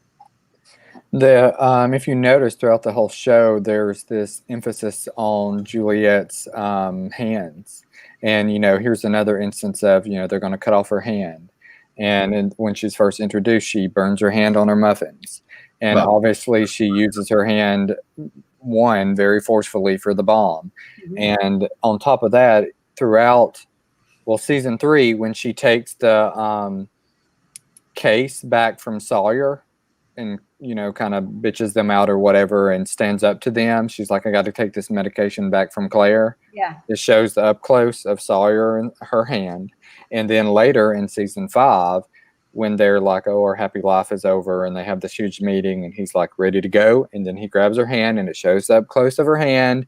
And then obviously when she falls, there's the up close again of her hand. And I'm like, there's always this theme of like, your hands are important, the things you do, your actions, how, all that. So that's probably looking away from the hand model. So they yeah, I like that a lot. I think this is very Star Warsian too. Someone always loses an arm. Right. It's always a thing. We don't know at the time it's Widmore. No. What a reveal. But still, it mirrors Ethan a little bit. Like Ethan always struck me as being a little bit more hostile than the rest of the others. Like he has that thing about him where even John he knows all the names. John is name dropping Ben Linus. He's like, you're Ethan. I get it. Let me tell you, he's still going to shoot him. And it just strikes me as being so like awful that he's not listening to reason. And Widmore is, this guy we don't know his name yet, is such an escalation of that, because he's like, oh, you get to keep one arm. The first one's not even negotiable. He's asking them to explain themselves, but he's not even being reasonable here. And I'm like, this is uncharted territory. And it's just the fierce streak. I can see from this standpoint, Ben evolving to be who Ben needs to be, because the hostiles are just that friggin' bloodthirsty and evil. Right. At this point, I don't, just because there are two Ethans, because Ethan we see at camp, he's helping out, he's fixing the plumbing, he's doing this, but he is a little off. Yeah, I think Ethan, when the plane falls, he's in a different mode, because the plane is somebody coming to the island that either needs to be dealt with or could expose the island. He doesn't know who it is, so I think he's a little on edge. I think he's as on edge as the plane is up in the. Because you see when he takes Claire and Charlie, his look is, he's just like, all right, this guy's not the same Ethan. He's like crazy. I mean, he has that look on his face like, I'm going to kill you both. Yeah. I think anybody that Ben sends away is out of his favor. Just like he sent Goodwin out of the way for a reason. Right. Ethan, we don't know what he did. Maybe he did kidnap Claire instead of, just looking in on her. Maybe he did kidnap her to try to get back into Ben's good graces. By the time Juliet's sent to the camp, she knows good and well, he's just sending me here to basically die, because these people are going to slaughter me after everything we've done to them. And so she has to flip sides then, strategically. But yeah, there could be something there to Ben eliminating people who were on the island longer than he was. Ethan's besides Richard, you can't kill Richard, but I think a lot of other people have fallen away. The rest of the Dharma Initiative, and Ethan's really one of the few people. I think Ben would be jealous of Ethan for being born on the island. Yeah.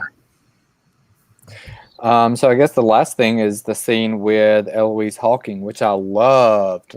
Very so sciencey, so mystical, and you do, like Karen said, you kind of find out that the island is moving, and the whole chalk pendulum going back and forth, and she's looking at it, and she's looking at the computer, and it says event window determined, and I'm like, oh my God, this is the coolest thing. I just want to be in, I guess, out of all the, like, I don't know, sets, that would be the coolest one to be on. I mean, it just seems really like if you could just be like, okay, I get to be on a set of Lost right now. That one, there'd be so much to look at on the walls with all of her little things, and then just being on this huge round, earth with the pendulum swinging and all that. It was just so amazing to see. Also, a lot of power. I mean, you're locating the island for a small window. It's like even when he tells Ben, you got 70 hours. He goes, that's it? Yeah. I just lost That's Reyes. all you got. Thank God help us all. Dun, dun, dun. But she knows. I mean, she knows. She's like, it doesn't matter. I think she knows. You don't think so, or you're agreeing? No, I mean, I think her goal is to make sure Jack gets back. Yeah. If whoever else, comes is fine and extra and, cherry on top, but it's really about getting Jack back. Does she want to go back and kill her son again? She, oh God. I forgot that happened. As a character. I'm sorry, spoiler alert. As a character, she is just phenomenal. I mean, a lot of people hate her, and why would you do this? And I mean, she knows she will kill her son, and she quickly has to come to grips, and maybe it takes her whole life to do so, that she has to be okay with that, and she cannot change it under any circumstances, and that no matter how hard she tries, she won't change it. I mean, that's the whole thing of her telling Desmond in the ring in the shop, you can't change things, blah, blah, blah. She knows. She's lived her whole life. When Daniel's wanting to play the piano, she's like, nope, no time for fun and games. Math and science, that's all you got to concentrate on. Like, how hard would that be? I'm not a parent, but how hard would that be as a parent to be like, I have to steer you on this course knowing you will die? I mean, to keep the timeline in order, and she understands that it's going to happen anyways. It's just sad. And so when in the finale, when she's like, Desmond, are you going to take my son with you? And he's like, no, not with me. No. It's just like you see this sigh of relief because he's not ready to wake up yet at that point. She's finally able to have a life with him, one that's not controlled, and she doesn't know the final outcome of, because he can awaken with Charlotte or whoever when he wants to, or with her, and this gave her the time that they never had, sort of like Ben's time with Alex or Rousseau's time with Alex that they never had or whatever. But I think that's just a beautiful arc and well thought out, because like you said, she's telling Desmond this story, and it relates to how you just laid it out perfectly, how it was like, okay, they had this plan the whole time. I mean, I don't know if they did, but it did work out. Yeah. Mm-hmm. But overall, 2 great episodes, 2 good episodes. Yeah. Real good We stuff. talked for almost 2 hours, so they had to be good, right? Yeah. Yeah. But we had to have the obligatory 30-minute Juliet conversation. So that always adds a good half hour. And my crazy metaphor went off the tangent there. No, I love that. It really sets the scene.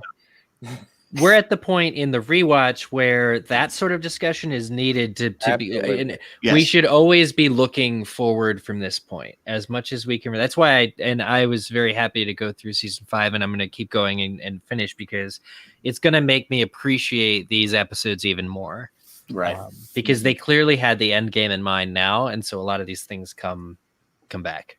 I think when Faraday says your camp's not gone, it hasn't been built yet.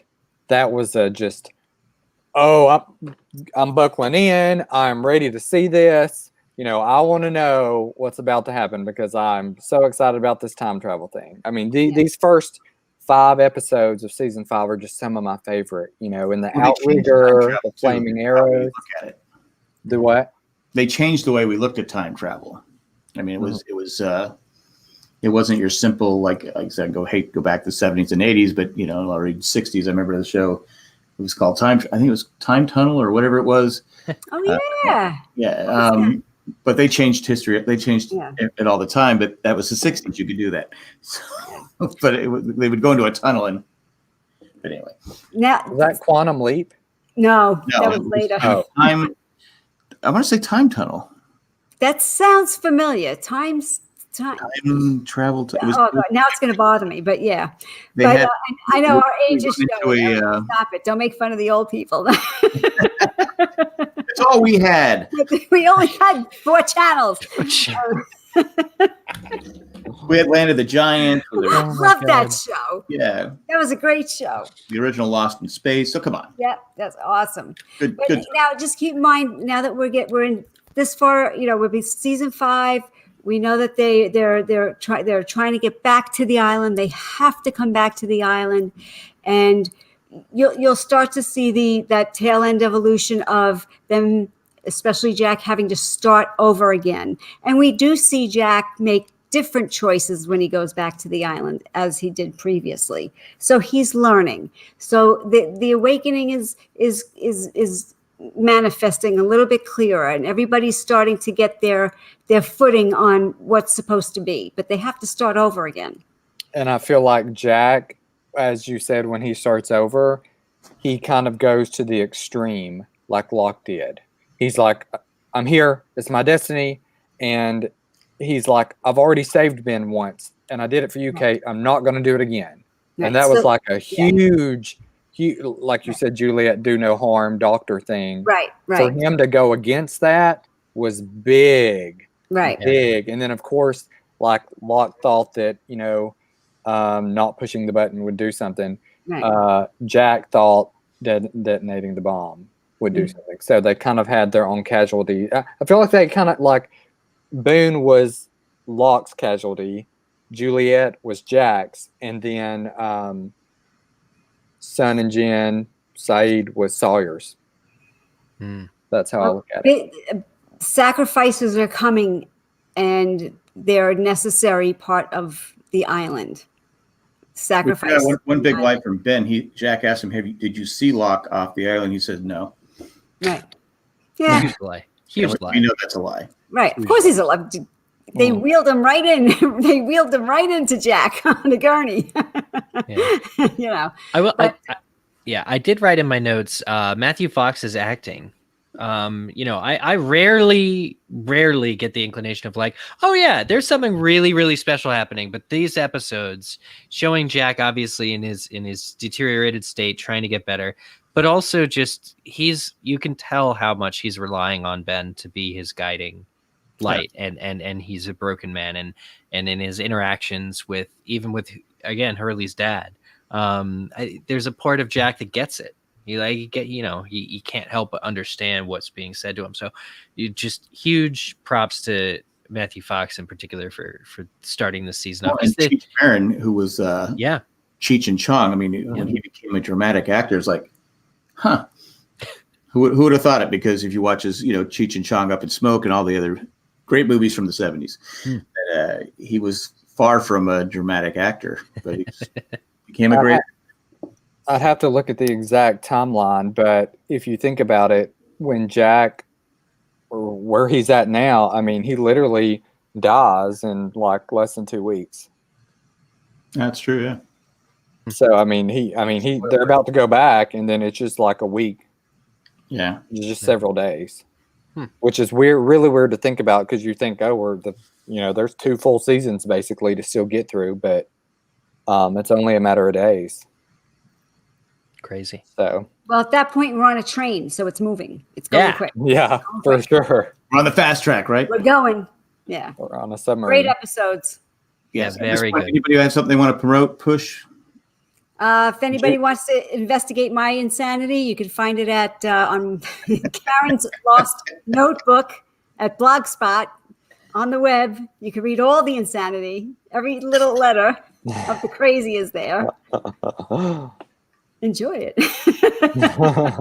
I just started a podcast called Thank You for Spieling. Caleb was a wonderful guest on episode 2, which is our highest downloaded episode, by the way, so far. What? It is. It Oh is. my We God. just, I know. Juliet. Go. I didn't even talk about Juliet, or maybe I did. I think it might have come up. I'm not sure, but yeah. So it's excellent. Go check it out. I'm having a lot of fun. New interview coming this week with the Washington Post TikTok guy. Who's just doing all the quarantine TikToks. He's super great.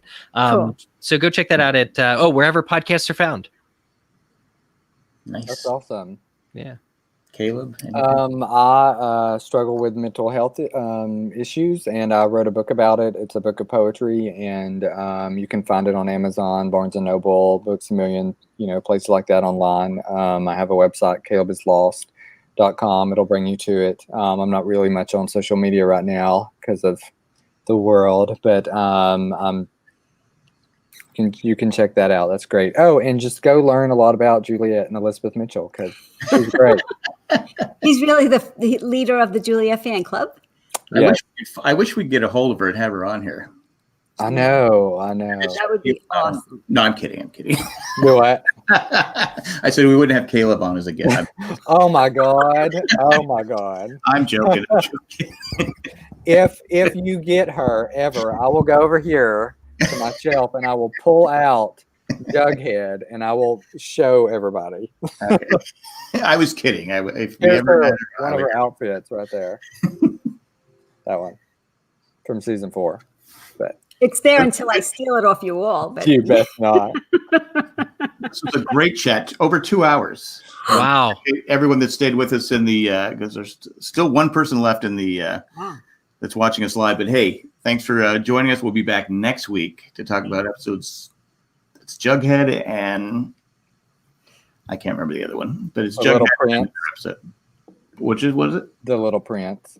The Little Prince. Thank you. So we'll be back next week.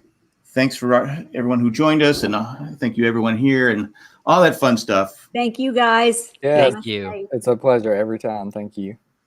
We're out.